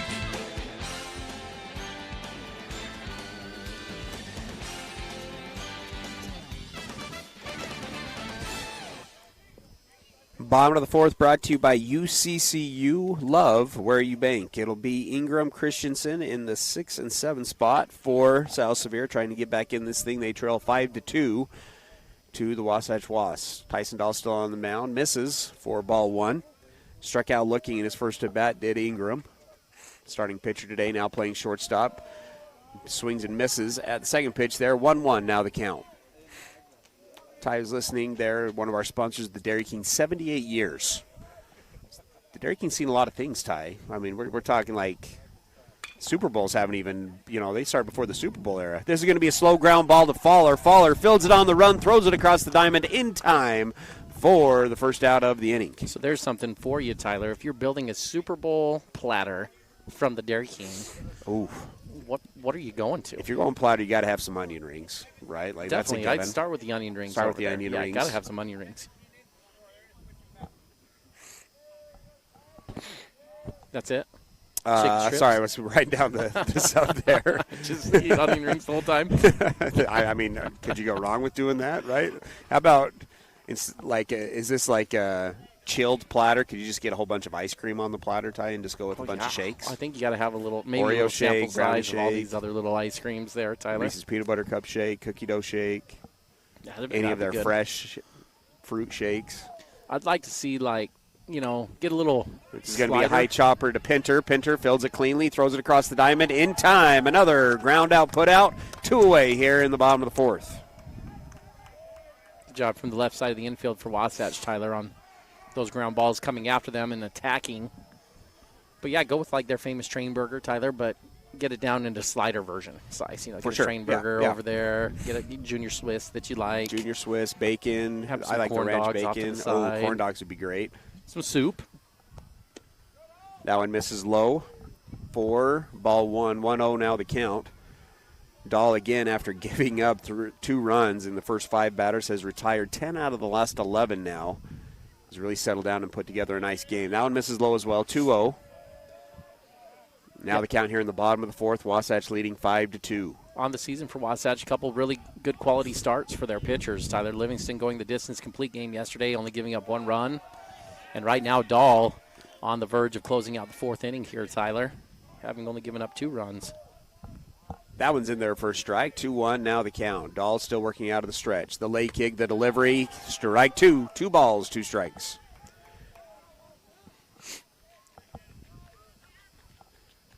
Deuce is on the scoreboard. 2 balls, 2 strikes, 2 outs. The delivery, and somehow got a piece of that one, Ty. It's going to be fouled off down the first base side. Keep the count at 2-2. Yeah, about stole that thing out of Otis's glove behind the dish. Tyler fouled that one off late coming across the plate. Dahl sets, delivers, And this is going to be a lazy pop fly to Matthews. Matthews comes up, makes the play, and another 1-2-3 inning for Dahl. No runs, no hits, no errors. And Wasatch has the 5-2 lead going into the 5th. Hungry for mouth-watering, all-American comfort food? Look no further. Chubby's has just opened in Heber Valley, bringing you award-winning burgers and cheesesteaks made from 100% premium black Angus beef. With 9 Utah locations, our family-owned and operated restaurant knows how to satisfy your cravings. And don't forget to treat yourself to our delicious desserts. Come taste the difference today at Chubby's, located at 220 North Main Street. Chubby's Cafe, your neighborhood destination for the food you crave. Here at Country Gardens and Nursery, we hope that you feel that you are home when you are away from home as you go around our perennial floor checking out the newest and latest for beauty for your garden. As you wander into our indoor plant shop, seeing the possibility of what could be yours. Stop by Country Gardens and Nursery, your home away from home. 1401 US 189, Heber City, Utah. And don't forget to check us out on social media for quick tips and tricks throughout the season. Big O Tires in Heber is your one-stop shop for tires and service. What was once Point S is now Big O Tires. Same service, but different name. We're locally owned and operated and want to help you get your vehicle ready to road trip this summer. Stop in for all your name brand tires, oil changes, alignments, brakes, batteries, shocks, struts, and a whole lot more. Plus, Big O Tires offers financing options to fit any budget or any situation. Visit us today. Big O Tires, the team you trust. And now, back to the action. Wasatch High School Sports on 94.5 The Peak.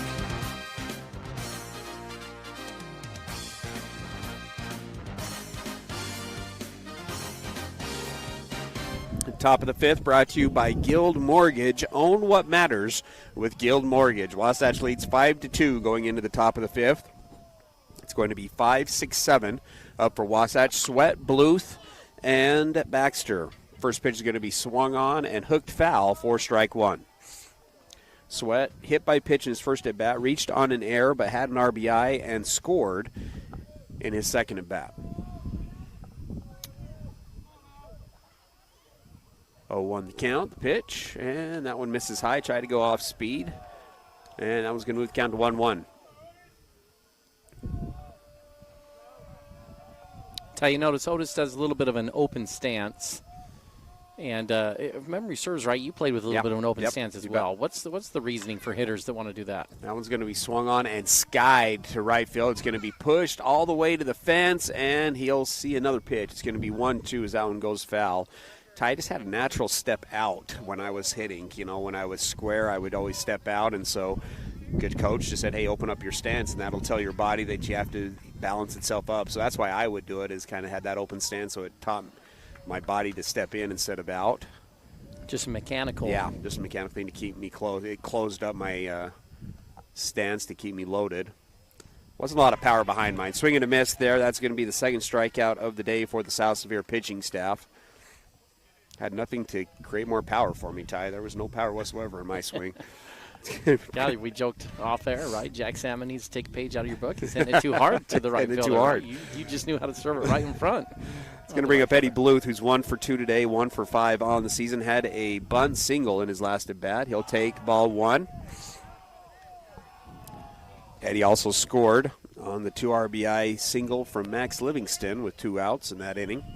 You think with these BB Core bats you would have been able to get it over the second baseman's head, Tyler? I don't know if I would have. You're dropping in front of the right fielder pre-BB Core. That's an off-speed pitch. It's going to be called a strike. Eddie doesn't agree, and I don't agree either. A little bit low and inside. 1-1 now the count. Scoreboard out in center field already had a ball on the board, Tyler. Even the guys keeping the board, I think, thought that one was a ball. That one misses for ball 2. 2-1 now the count. I think my bunt singles, it wouldn't have mattered with the BB Core. Had plenty of those bunt singles, Ty. That my most exciting call of the game has been the drag bunt single by Eddie Bluth. This pitch is going to be swung on. It's going to be a ground ball to first base. It's going to be a foot race to the bag, and the first baseman's not going to get there in time. Another infield single for Eddie Bluth. as he flat out outruns the first baseman to first. Yeah, Tyler, that's a good single there for Eddie, but that's a mistake on the pitcher and the first baseman. Pitcher all the way has to get over and call for that ball, demand it on the way over there.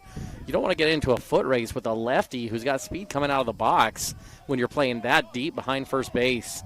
That's a mistake. It'll go down as a single in the book, Tyler, but that one's an error all the way on the pitcher, not getting over to cover first base. He's going to bring it Baxter, grounded out to the first baseman in his last at bat, but was an RBI. He's going to elevate this one to center field, and finally a ball drops in front of the outfield for Pineview. Second single of the day for Baxter. He's now 2 for 3 and 2 for 5 on the season. 10 hits now on the day for Wasatch. We wondered when the bats would wake up. Only 3 yesterday in the game against Pineview, 10 today. Yeah, and that's what the coaches are saying all offseason to us is we know we're going to be able to swing it. We think we can outscore teams. Can we get the pitching that we need? Well, Ty, early returns are the exact opposite, right? The pitching has been stellar for Wasatch. 11 innings pitched, only 3 runs given up so far on the year. That ball's in the dirt for ball 1. Pinter lined out to center field on a good barrel in his first at bat. Grounded out to the pitcher in his second. He's now 1 for 5 on the season. Does have a double down the third base side in game 1 yesterday against Pineview. 1-0 the count. Runners on first and second. 2 away. Pitch is in there for a strike. 1-1 now the count. Only 1 out, right, Ty? Yeah, I got 1 out here. Scoreboard says 2. Just checking. Livingston on deck. The 1-1. And that one misses high for ball 2. 2 balls, 1 strike. Wasatch will have 2 games tomorrow to round out this 4-game tournament down here at Pineview. First game will be an early one at 9 o'clock, followed by a 2 o'clock start for the second one. The 2-1. That one swung on at the belt and fouled for now a 2-2 count. Yeah, Sam was ready for that off-speed pitch, Tyler. Had that timed up pretty well. Well balanced as it was coming across home plate.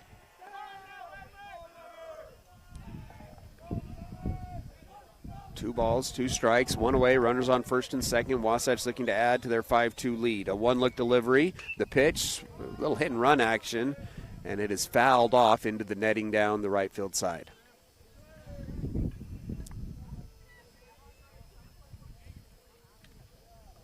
Ty, we usually bring this up, and I'm going to ask you, a lot of beautiful fields down here, right, down in the St. George side of things, and I have still yet to see Crimson Cliff's new field. Have you seen Crimson Cliff's field, Ty? I went up there, Tyler, and checked it out. But I didn't see it in prime condition down there for the basketball tournament this fall. Checked it out a little bit. I mean, this field already, Ty, prime. I mean, green grass, you mentioned it, looks good. Ooh, freezes, Pinter on the off speed, and that's going to be the second strikeout of the inning. That'll be 2 outs now, and it'll bring up Livingston, who did have a 2-out, 2 RBI single in his last at bat, and has an RB opportunity here with runners on first and second. It's a good job from the pitcher to just compete, right? I mean, threw a strike over the zone, and if you're Sam, then you can go back saying that's just a little too close to take. I've got to protect that one, foul it off at a minimum. But tie a slow pitch that's kind of off speed, hanging up in the zone. You'd like to see your hitter just go after that and barrel that thing up. Livingston will take ball 1. Runners are going to go, and that ball's going to go into left field. Blue's going to touch the bag, and Wasatch is going to score on the throwing air, and Baxter will advance to third base as well. Coach McCoy putting a little bit of pressure on the defense of South Sevier, and it pays off with a run scored by Bluth.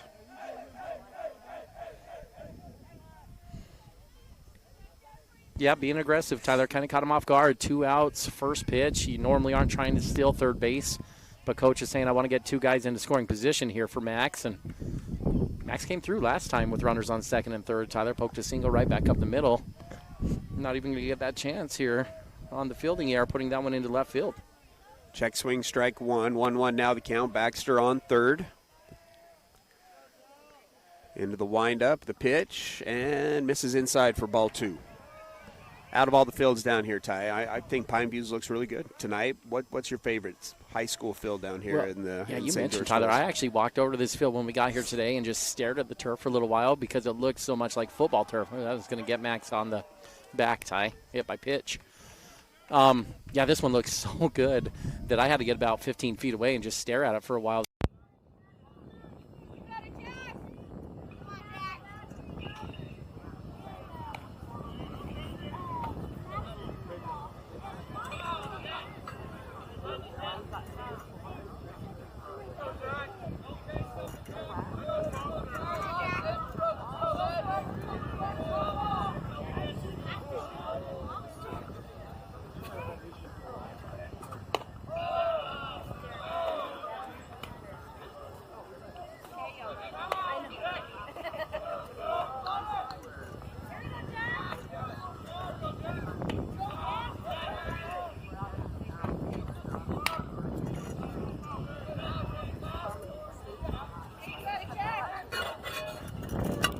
2 away. Yeah, a little hit and run action. Not a bad idea, Tyler, with Jack, who's hit a couple good barrels over the right side. See if you can start pulling the second baseman over early and create a little more space for Jack to get one of these balls to finally drop in. 1-1 the count here in the top of the 5th. Ooh, not much of a pause. I think you're going to get a balk, Tyler, and that's going to be his best barrel. And unfortunately, this is just going to be all for naught, as it's a barrel to the right center field gap. But Tyler Jack cannot buy a break here tonight, Tyler. I mean, he rocked that thing, and that pitch is just not going to count. There was no pause from the pitcher, and so the balk is going to bring in a run and move a runner over to second base. When do you see a balk that the pitcher goes, oh, thank goodness, that right. you call the balk there, that scored a run? Well, in that rare instance, they like it. Max will go to second, Tyler. 7-2. Coach McCoy looks to the sky thinking, dang it, why can't we? And it's just almost laughable. It's comedic at this point for Jack. Now that's 4 just awesome barrels on the game for him, and he doesn't have a single hit to show for it here, Ty. He'll get another chance, see if he can get on base.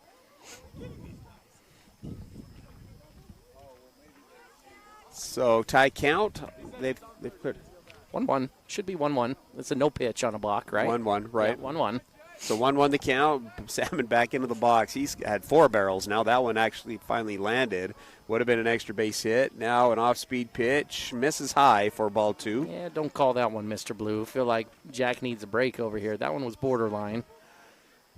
2-1 the count.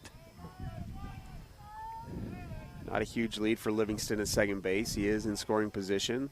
He's going to go. Salmon swings and fouls that one off. 2-2 now the count. Well, Wasatch living dangerously in this inning, Tyler. They're putting guys in motion, and they're going to try to make South Sevier try to make a play. I feel like they just got him timed up. Ingram, for sure, Ty, was a 2-look delivery guy on the mound, and I was wondering where Wasatch was going to start timing it up. I feel like Wasatch feels like they have this pitcher timed up as well. It's a 2-2 count. Again, not a big lead, though, from Livingston for him to take that base. The 2-2, there we go. That one's laced to center field. That one will drop. It's a base knock for Salmon, and he still gets the RBI. It's not an extra base hit for Salmon, but Salmon gets his first RBI and first hit of the season, and Wasatch now leads 8-2 on the 3rd run of the inning. Well, Jack, Ty maybe is making the play for offensive player of the game, right? I mean, it's kind of funny to say that. He's 1 for 4. But he's really put up, I feel like, the best at-bats out of anyone tonight for Wasatch. And you're going to have guys with multiple hits in this game. But at this point, I feel like Jack's been the best at the plate. It's going to bring up Austin Brown, who has a double. He's going to foul that one off of the catcher. That one's going to sting, Ty. We're going to have a little pause in the action.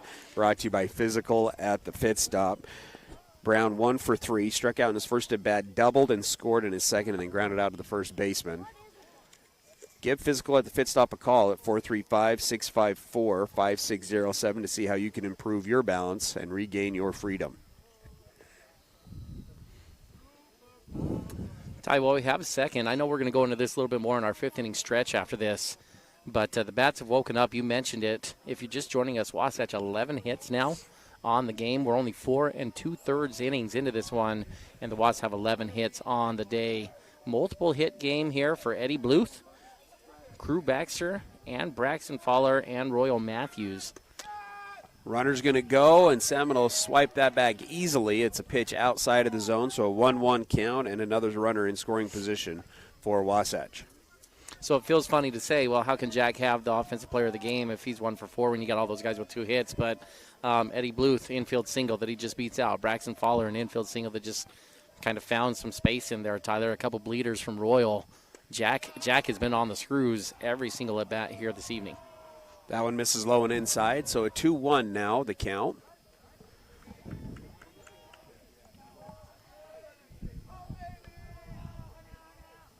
Pitch misses inside again, so 3 balls, 1 strike.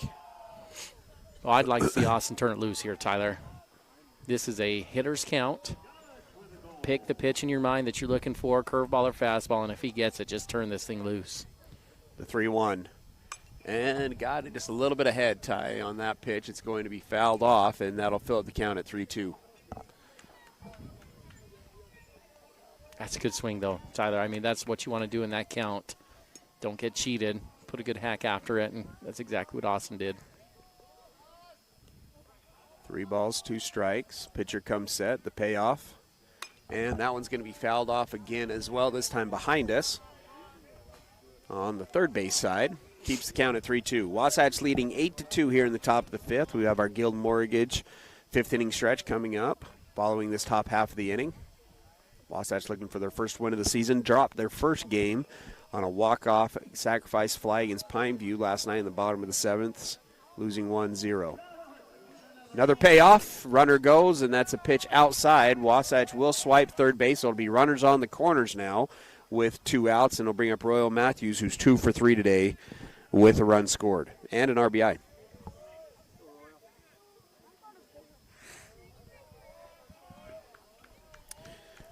Talk about the freebies, Ty. Usually on high school, while you're looking at walks and errors is what equates to runs. Not the case today. No. South Sevier only 3 walks now on the game, and that one's going to go off of Royal. I think he got him either on the head or on the top shoulder. So back-to-back, a walk and then a hit by pitch. Well, that's an important freebie there, Tyler. It brings the potential game-winning run to the plate. Wasatch, the visitors, they'd have to get 3 outs. But if Braxton can find a way to score, that all of a sudden puts Wasatch up 10 and brings the mercy rule into effect suddenly here, Tyler, that we're talking about that. And I've given Jack a lot of praise in this inning, but Braxton has hit the ball really well a few times as well. His last one got caught out there in center, but he really ripped that thing. Had a double as well earlier in the game on a shot to left center, infield single. And so Braxton's been right there, too. I've been really impressed with his swing tonight. He's just hitting it right into the wind over there in left field. Your right Fowler doubled to the left center field gap. Single, had an infield single to the second baseman and then lined out to the left center field bat in his last one. He's 2 for 3 with a run scored. Now 2 for 5 on the season. And he comes up with the bases loaded. Wasatch for the second inning, they batted around in the third, have bat around here in the fifth inning as well. First pitch, they leave the pitcher in. That one goes off speed and misses high for ball 1.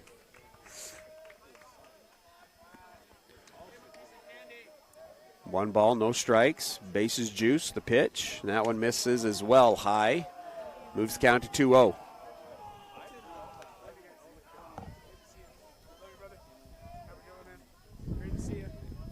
Working out of the windup, so big leads across the diamond for Wasatch. So a gapper could score all 3 runs here, the 2-0.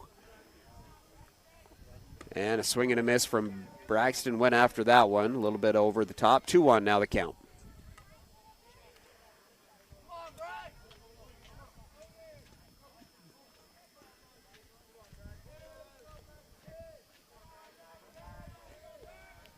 Two balls, 1 strike. That one, another hit by pitch. Back-to-back hit by pitches. It's 3 straight after we praise South Sevier for throwing strikes. Now walk, hit by pitch, and that'll bring in yet another run. That's an unpleasant hit by pitch, Tyler. That one squared him up solid in the middle of the back. Bring up Otis Sweat, who started out the inning with the strikeout. Otis 0 for 2 today. Did reach on a hit by pitch in his first at bat. Reached on an error in his second, which brought in a run, and he scored. And he'll take that one low for ball 1.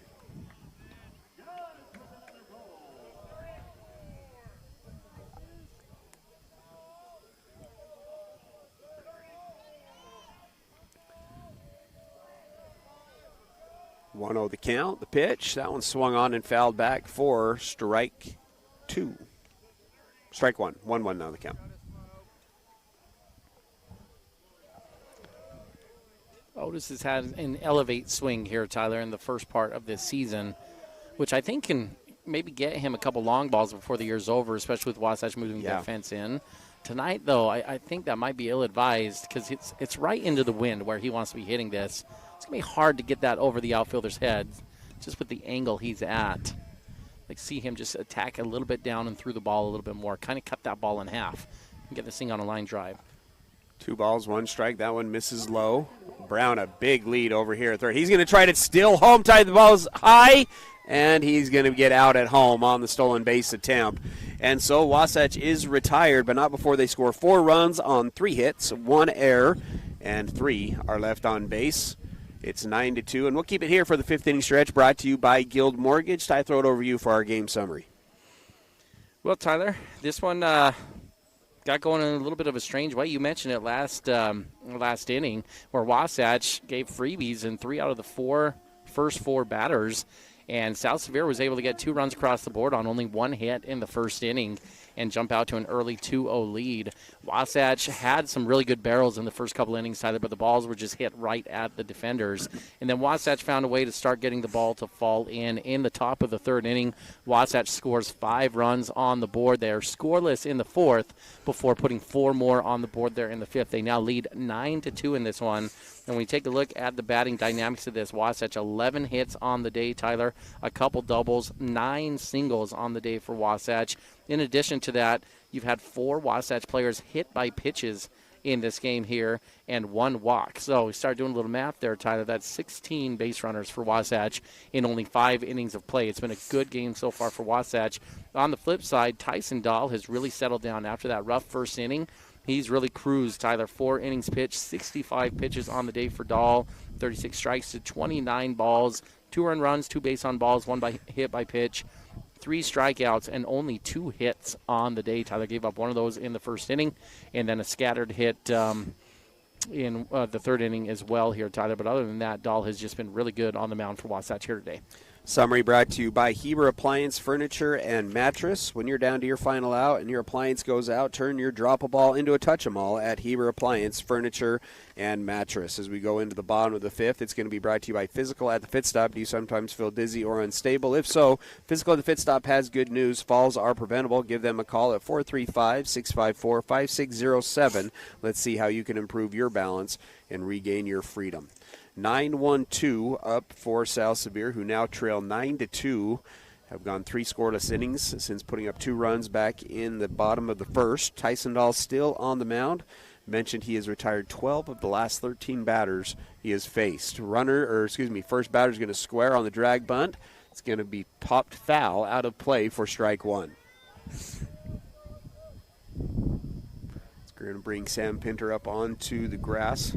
Ty, we thought it was going to get warmer as the weekend went on. I'm definitely colder than I was yesterday. It seems like it started getting a little more chilly up here, hasn't it? Ground ball to the shortstop. Takes a bad hop, box faller, bodies it. Not much you can do on that one, Ty. Kind of got the tweener hop that's going to bounce off his chest.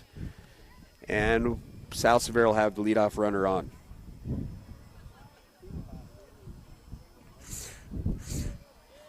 It's going to bring us up to the top of the order, bring up Ken and Barney.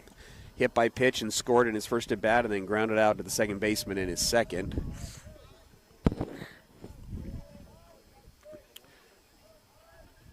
Dahl continuing to work out of the stretch. That one misses outside for ball 1.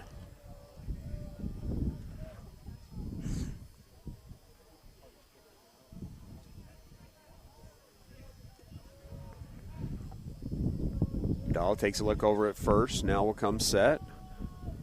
Delivers on the slide step. That one's in there for a strike. 1-1 now the count. Mentioned Ty his first career start for Wasatch baseball. And a little bit of nerves to get things going, but has done a good job of settling things down. It's turned in quite the outing here for Wasatch. 1-1 the count. The pitch swung on and fouled for strike 2. Yeah, this is a good confidence builder for Tyson.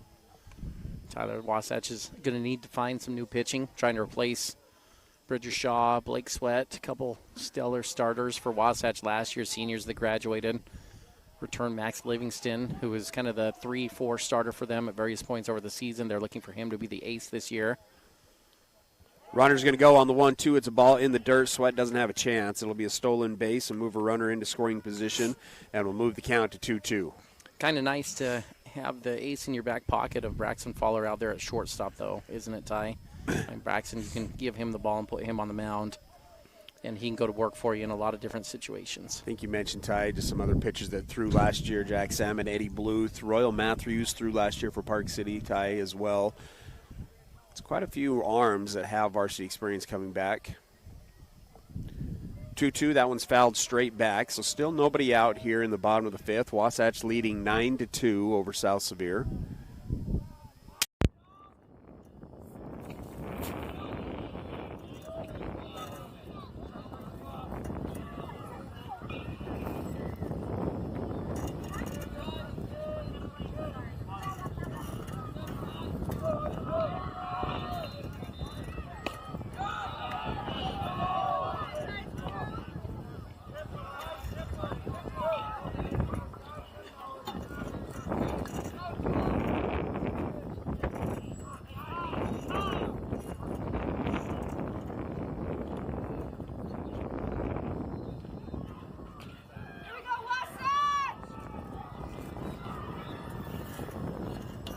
It's an error and then a walk has put 2 runners on here for South Sevier to bring us to the number 2 hitter. Aiden Nilsson walked and scored and struck out in his 2 at-bats.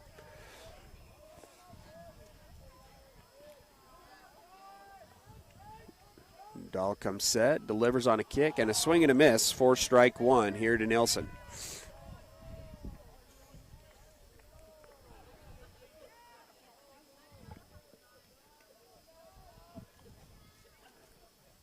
The 0-1, that one takes a little bit off that one, and it sails high for a 1-1 count. Dahl right back on the mound, wanting to work fast. Matthews playing off the bag at first base. Salmon trying to keep the runner close at second. Not a big lead at either spot. Goes back to the fastball and misses high again. So 2-1 now the count.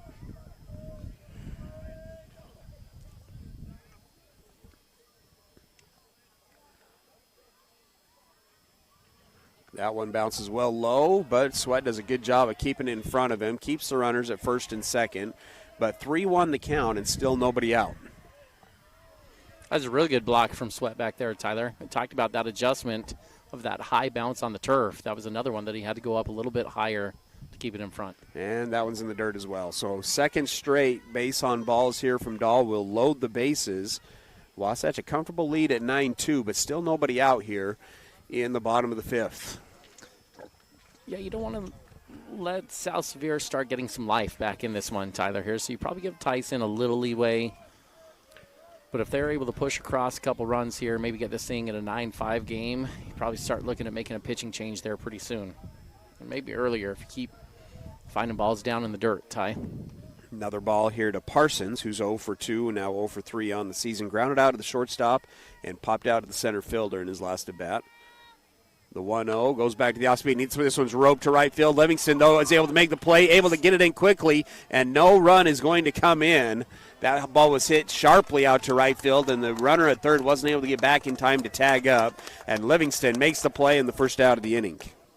That's a good play from Max, Tyler, because I've kind of caught myself sleeping a little bit there. And easy in the outfield. There hasn't been a lot of action coming out there to right field. But Max was totally ready for that. Jumped right on that ball. It was tailing away from him. Not only did he make a good play, Tyler, but really quick release to get that in and keep the runner at third base. Bring up Edwards, who walked and singled to center field in his 2 at-bats. And he'll take strike 1. It's a lazy pop fly that landed in front of Austin Brown in center in his last at-bat. Comes up with the bases loaded, 1 away. Dahl, 0-1, the pitch. And a big swing and a miss there from Edwards will move the count to 0-2. That was a big swing, Tyler. He wanted to make this 9-6 with that swing. Try to get that thing out and over the fence. Just don't think you're going to see a lot of home runs hit to left field tonight. An 0-2, this is going to be popped up in foul territory, and that wind's probably going to push it out of play. Oh, came back, but swirling wind. Royal not able to come up with it next to the fence, and that'll keep the count at 0-2 and still 1 away. Yeah, Ty, that started the wind blowing in from the left, the ball coming down the way it did, the seams probably started pulling that one back towards Royal. He's played catcher before, Tyler. You just don't expect that ball at first base to come at you like a catcher pop-up, but that's exactly what it did to him there in foul territory.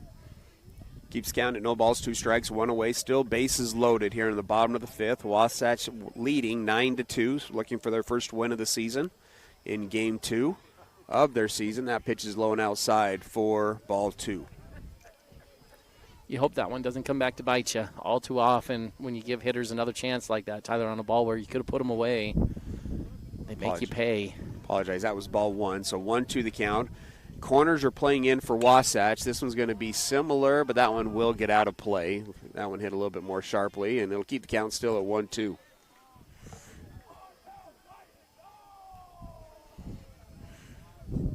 All creeping up near 90 pitches here, Tyler. I guess his night's getting pretty close to being done. Wasatch would like to get him through this inning, I believe.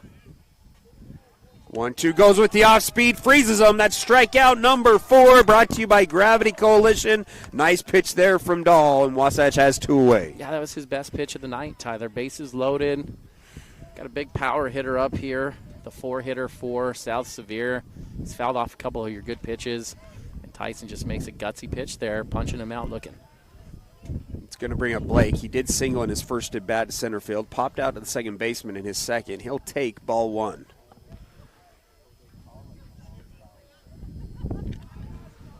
Dahl comes set, a 1-0 count, trying to work himself out of an inning, loaded the bases, but has been able to get back-to-back outs, a line out to right field and a strikeout, but now falls behind 2-0 to Blake.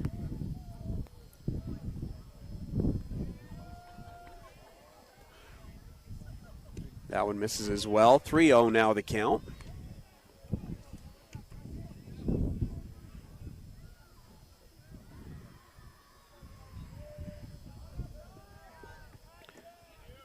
Three balls, no strikes. Does come back with a strike, so 3-1 now the count. South Sevier trying to get back in this thing, trailing 9-2, have the bases loaded, had the bases loaded with nobody out, haven't been able to get a run across. The 3-1.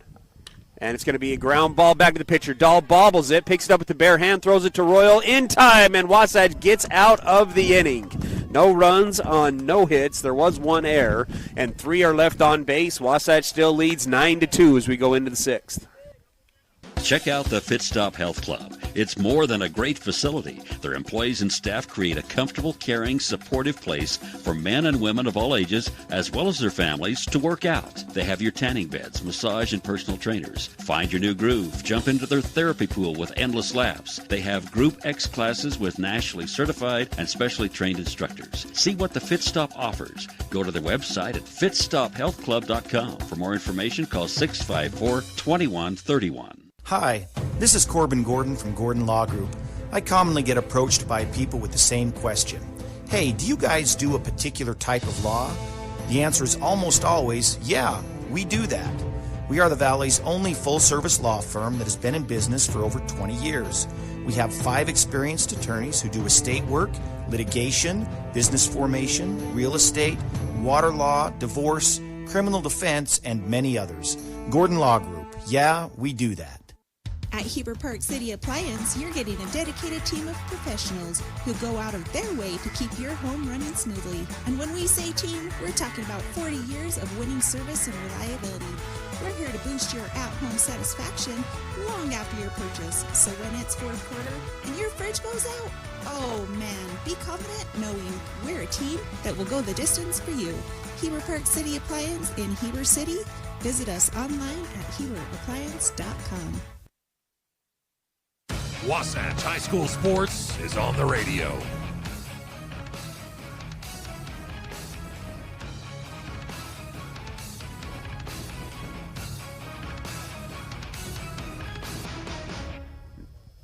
Top of the 6th action brought to you by Stone Insurance. You work hard for your money. Your insurance company should work hard for you. At Stone Insurance, we provide the coverage you need at the rate you deserve. Stone Insurance, solid as a rock. Call Stone Insurance today and start saving.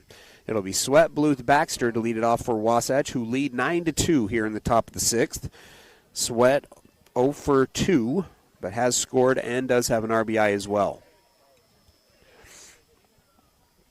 Eddie on deck 2 for 3 with 2 runs scored. Otis also with a run scored as well. New pitcher on the mound as well for South Sevier. Going to bring in a little southpaw.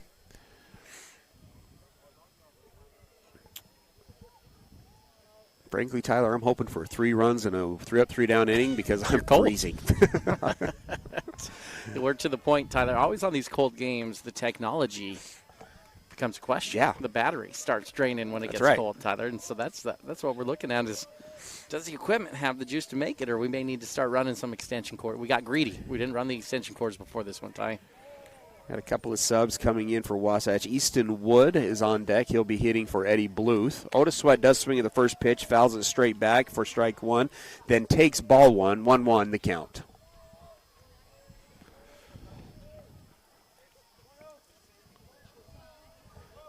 Wind up delivery. That one misses low. 2-1 now the count.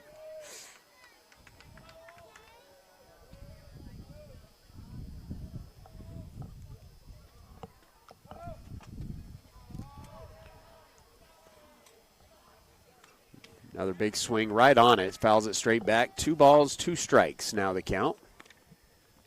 There's probably not going to be a ton of people this year, Tyler, that want to talk or reflect on this, but the pitching scene is very interesting, knowing next year you're going to have 2 teams being made out of this one Wasatch team. And so how does the underclassmen pitching go? You know, we're not going to call JV games or sophomore games, but I feel like those games are pretty critical to rotate through a lot of pitchers and a lot of guys and get a lot of exposure here with guys. And so I wouldn't be surprised if you see games late like this in the season if Wasatch maybe tries to get a guy an inning or two and try to get them a little bit more exposure. Payoff pitch misses high for ball 4. That'll be the third time Otis has reached base. A hit by pitch, reached on an error, and then a walk. And Jackson Camaromi will come in to speed up once again for Otis. And then into the box will be Easton Wood. Speed-up runner last year for Wasatch, a junior, had 8 runs scored as a pinch runner. First time we've seen him in the box. He'll step in on the right-hand side wearing number 14. And then on deck will be another pinch hitter. That'll be Karsten Hafen, a freshman, who will get to swing in the Crew Baxter spot. Pitch misses high for ball 1.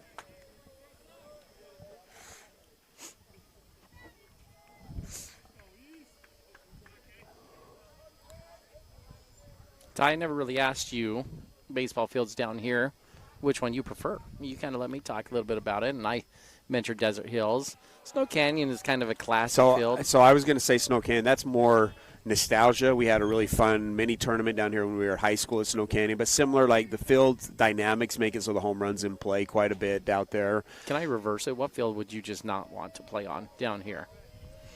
I'm not sure there is one. Yeah, I don't know if there is so one, good. to be honest. Like, if you want to be selfish, I don't know if I could name one. That's another ball. 3-0 now the count here to Wood. You know, I find myself conflicted with Dixie's field. I some days think Dixie maybe has the nicest field. Sure. And then if you catch it on a certain hot day, doesn't their field just feel like it heats up more than any other field, Tyler? I don't know why. And it's probably all in my mind. But it just feels like that field is scorching for whatever reason when you're playing down there in the heat of St. George. South Sevier has struggled to throw strikes. Their last 7 hitters, have been hit by pitch, single, walk, hit by pitch, walk. Wasatch ran themselves out of last inning trying to steal home. Have you ever witnessed a stealing home successfully live, Ty? I have, yeah, in high school baseball. I've seen it before. It was in a summer ball type game, Tyler, but it's pretty fun when you see it done properly. Karsten Hafen will step into the box. Freshman will hit for Crew Baxter. He'll take ball 1. Little brother of Colden Hafen, who was started last year for Wasatch. I've also seen it not done properly. I'm pretty sure I got Zach Thacker thrown out at home trying to steal once. Cesar Munoz in an underclassman game as well. 2-0 now the count. Misses high, misses low. Sam Pinter on deck. Ty, it's, you know, the number, talk about stealing home. What's the number that you're looking for as a coach on third base to know that you've got enough time to get a guy home? I'm going to be honest. I was never really tempted to do it, so I don't have a good number Ty for you there. We were timing or didn't have anybody fast enough that I thought could do it. Those were the two things that I had. We were timing a guy last year, I think, for Salem Hills, and he was taking almost 5 seconds to get home, Tyler. And I think anything above 4 seconds gets pretty tempting. I think 4.5 you feel really comfortable and safe with. But it depends on your runner, obviously, and the speed, the lead they're able to get as well.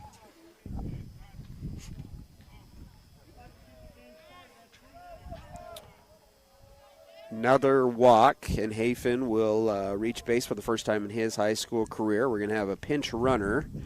It is going to be number 23, Will Winterton, another freshman. And then that'll bring up Sam Pinter, who is 0 for 3 today, Ty. Did have a double yesterday, 1 for 6 now on the season. Got froze on an off-speed pitch in his last at-bat. Max Livingston on deck. This is number 8 hitter for Wasatch. Wasatch flirting with the 10-run roll. That one's going to get by the catcher, and Wasatch is going to try to take home. And, got him. Got him at home. A little bit of a late jump. Didn't get too far away from the catcher. Nice play by the catcher, and that's going to be the first out of the inning. The last 2 outs for South Sevier have come at the plate.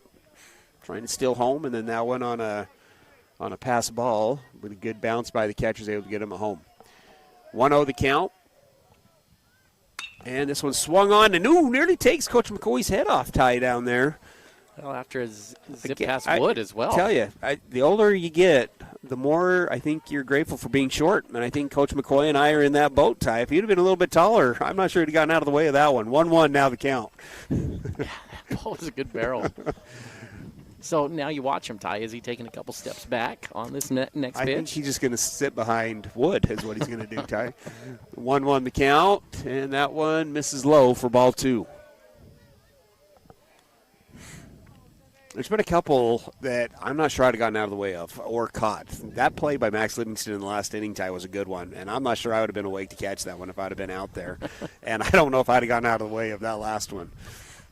Well, it's a dangerous night for the coach on third base, Tyler, because it's the cold night, chilly night. Yeah. So where are the hands for the coach? Oh, they're tucked in the pocket for sure. Yep. And then you get a laser beam coming at you. You better be ready to take some bullets out there at third base. 3 balls, 1 strike.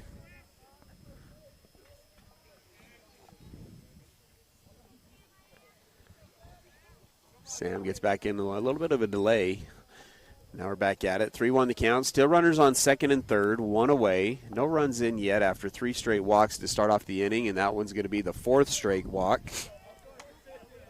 Yeah, Ty, if you want to get picky, and that's where that's still at home with nobody out on a ball that's not a great jump, as you pointed out.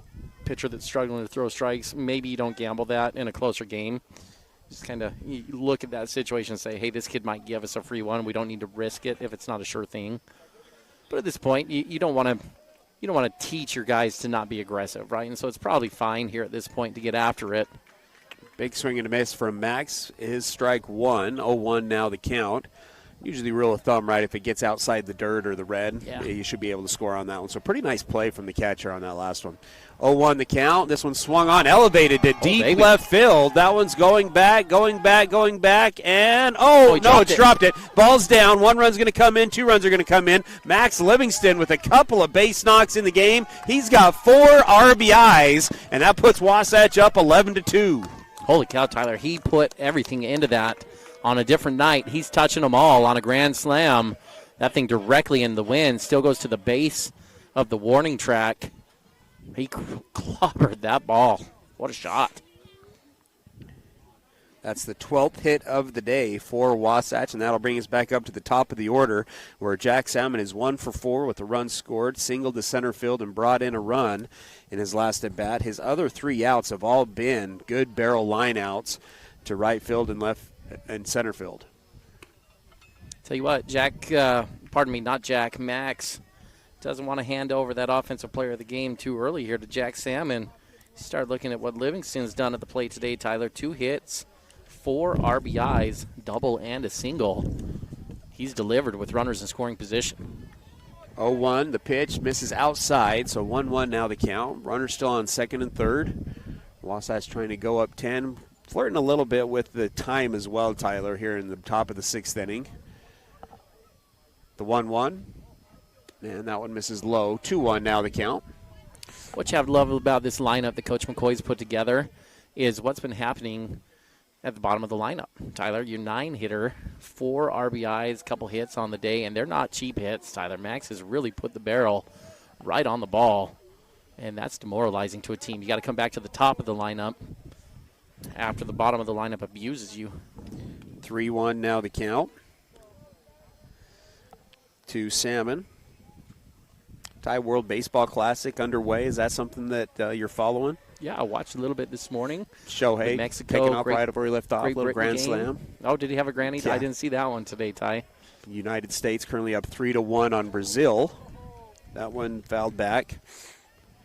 The United States loses to Brazil in baseball. And this is no shot to Brazilian baseball players, but Brazil is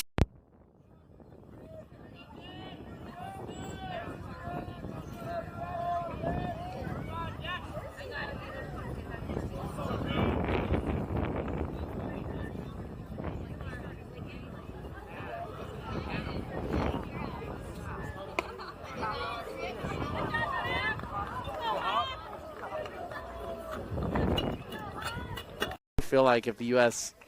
were to beat Brazil in soccer, Tyler, that might be one of the most stunning sports upsets in the history of the world. Now, we right? weren't alive for the Miracle on Ice, right? But it would be up there, right? Is there anything else that comes to mind? Like a 16 beating a 1, but that's really not on the international stage, right? Like the United States beating the Soviet Union at the time in hockey.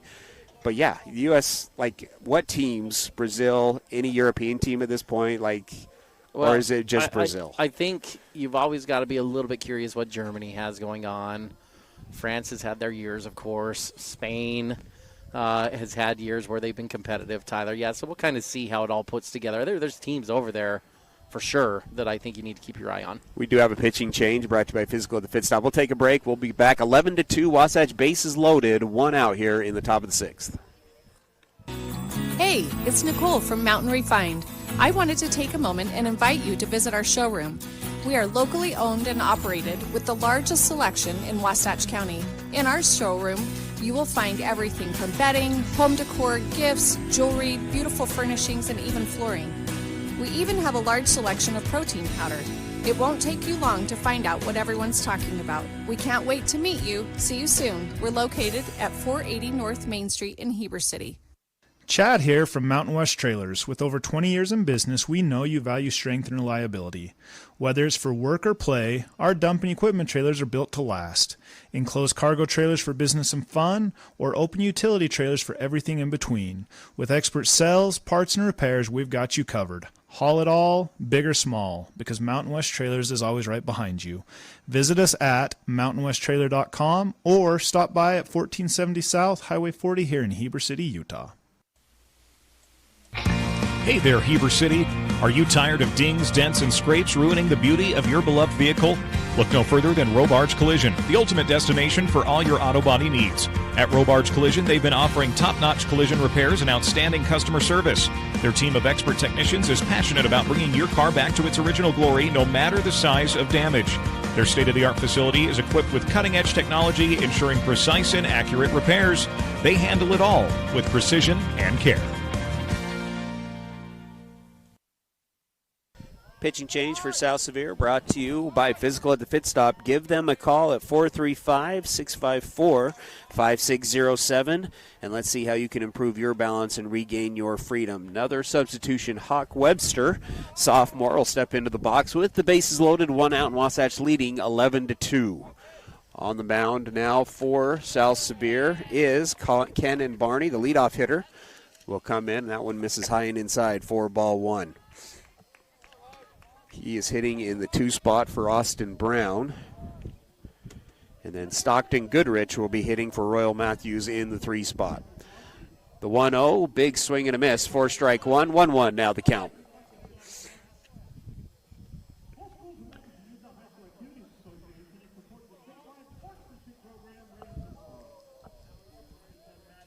Sam Pinter at third, Max Livingston at second, and Jack Salmon at first.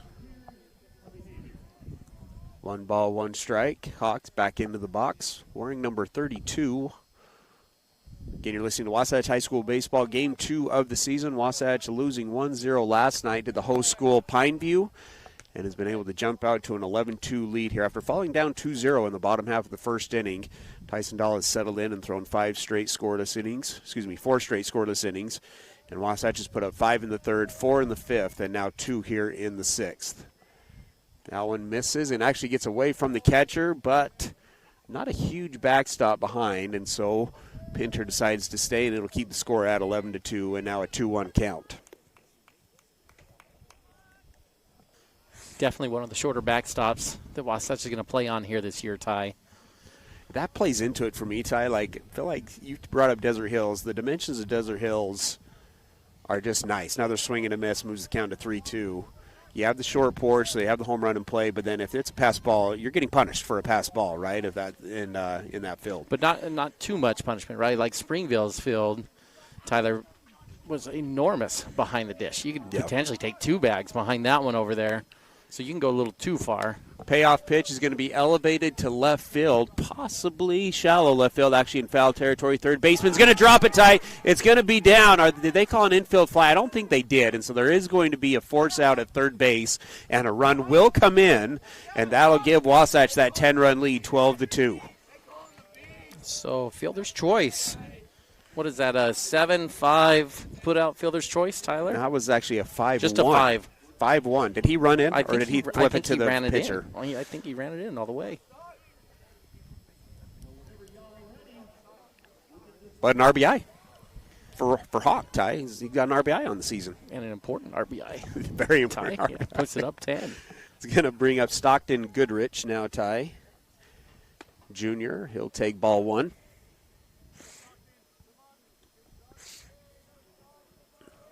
Hitting in the spot for Royal Matthews, who is now 4 for 6 on the season, Ty, with an RBI and a run scored. Runners on first and second. That pitch misses low for ball 2. 2-0 now the count. Wasatch getting some subs into the game. Again, a doubleheader tomorrow. They'll start at 9 o'clock and then have a game off, and then we'll come back at 2 o'clock to wrap up the series down here in St. George. The 2-0, that one's going to get away from the catcher, and both runners will advance. Salmon will advance to third, and Hawk will advance to second. 3-0 now the count. Ty, regardless, did you see a game time start? Yeah, it was about 7:48, Tyler, when we got going. So 5:48. So this is probably it regardless, right? Whether it's a run rule or the time limit. That one's in there for a strike. Move the count to 3-1.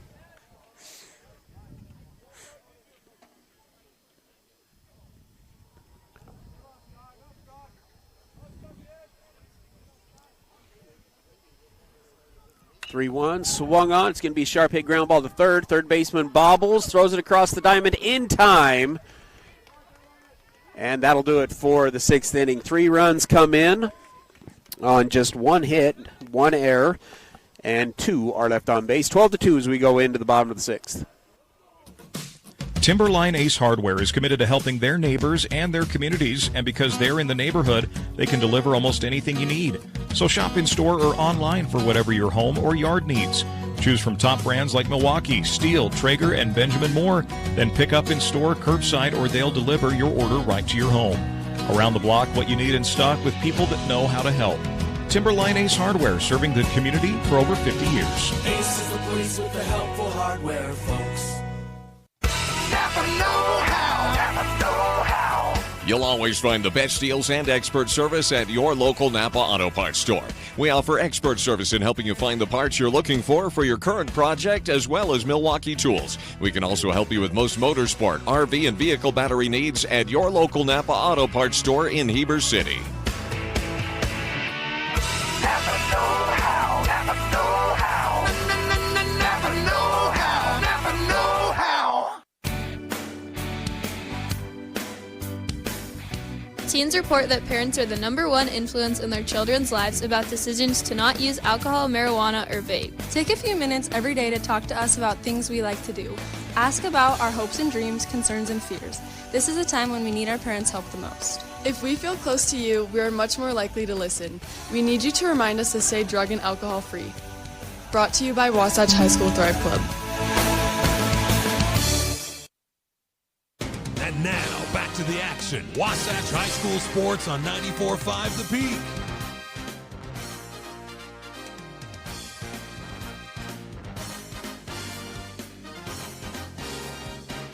Bottom of the 6th, brought to you by Gravity Coalition, offering the best in bikes, skis, snowboards, skateboards, and more in the Heber Valley. Visit them at their store in Midway or at gravitycoalition.com. This is a cool shop. Got to respond to the coach when he talks to you. He's asking if we got the subs, so pardon me, we got it. A lot of subs out there on the field. Ty Brevin Becker now into the pitch for Wasatch, a junior. Behind the dish will be freshman Marcus McCoy. Let's see. First base, Trevin Tatton, 2-0 the count. Shortstop is now going to be, I'll look at my roster, Tyler, with all these subs. Yeah, I'm trying to remember Hendricks, right? Yep, Odin Hendricks. Got in the game last night. Swing and a miss, 2-1 now the count. Ty, this is a good live arm here from Becker. He can really zip the ball. Wasatch leading 12-2, looking to close this one out. That one's going to get all the way to the backstop, 3-1 now the count. And you look at Becker here, Tyler, and you think, okay, if you can control it, the kind of velocity he has, a 1-inning hold, closer type role, this could be something he can do for you. Swing and a miss, strike 2, so that fills up the count at 3 balls and 2 strikes. A couple other subs out there, Tyler, but my eyes are old. Wood is in left. Did you get that one, Ethan Ty? Wood in left. Another swing and a miss. That's strikeout number 1 for Becker. 5th strikeout on the game for Wasatch, and Wasatch has one away. Out in center field, number 9 is Easton Colby. Up-and-coming football guy, Ty. Really good athlete. Excited to see what he does out on the football field. Good to see him out there in center field. Strike 1.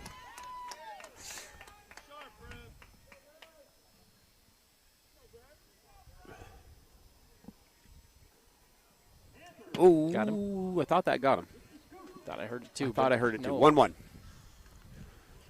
1 ball, 1 strike. Wasatch 2 outs away from getting their first win of the 2026 campaign. 2 more games tomorrow. 1-1, misses inside again. 2-1 now the count.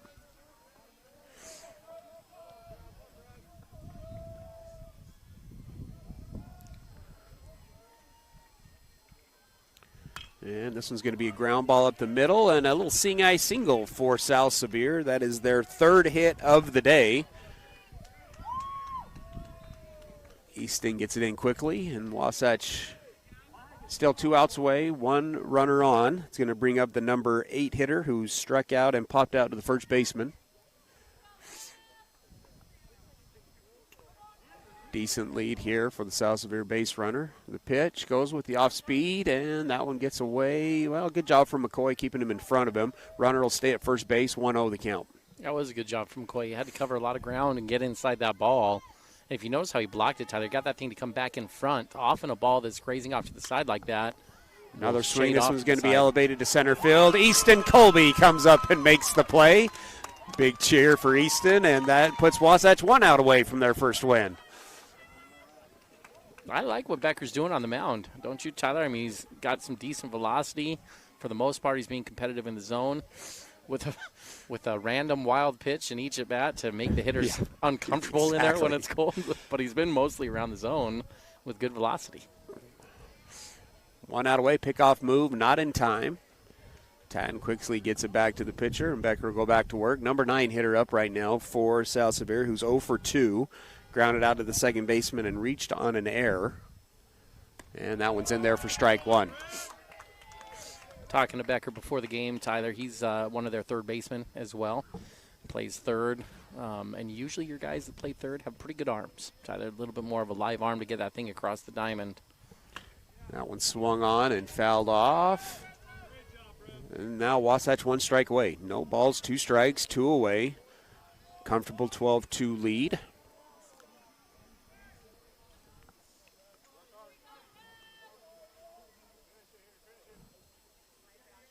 Becker comes set, delivers, goes with the off speed, and misses outside for ball 1.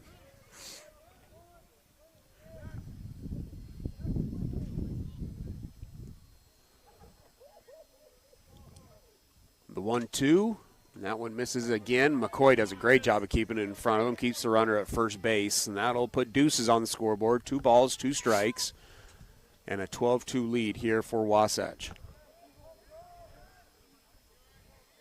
Brevin comes set. No look delivery and misses low again. That one does get away from McCoy. Actually went off the knee guard to the front and advances the runner to second base. Full count, 3 balls, 2 strikes. Yeah, McCoy is going to get the full catcher's experience here in this 1 inning, Tyler. He'll leave with 4 or 5 bruises at this point. A double look at second base. The payoff pitch at the belt strikes him out. That's the second strikeout of the day for Becker, and Wasatch gets their first win of the 2026 campaign. It's a 12-2 win. We're going to go ahead and keep it here for the postgame show that's brought to you by Timberline Ace Hardware. Ty, going to throw it over to you for our game summary. Yeah, Ty, this was an interesting one. Wasatch got down 2-0 early on, and it came mostly from freebies, Tyler. 2 walks, a hit by a pitch, and only 1 single in the bottom of the first inning got South Sevier out to the lead. Wasatch went scoreless in the first and in the second, Tyler, but they had a bunch of good barrels, and you just felt like they were going to start getting some runs on the board, and they did. In the third, they broke it open, 5 runs on the board for Wasatch.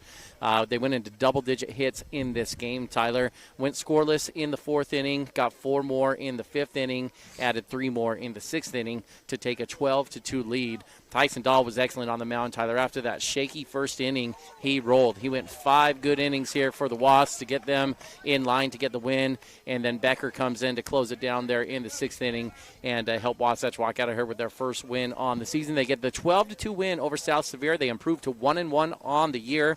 Tyler, go through a few of these hitters real quick if I can with the stats and talk a little bit more pitching stats with you. Wasatch on the day, they finish with, Tyler, I just moved it over here, 12 hits, 9 singles, 3 doubles on the day. They also had 6 walks. A lot of those came in that last inning, Tyler.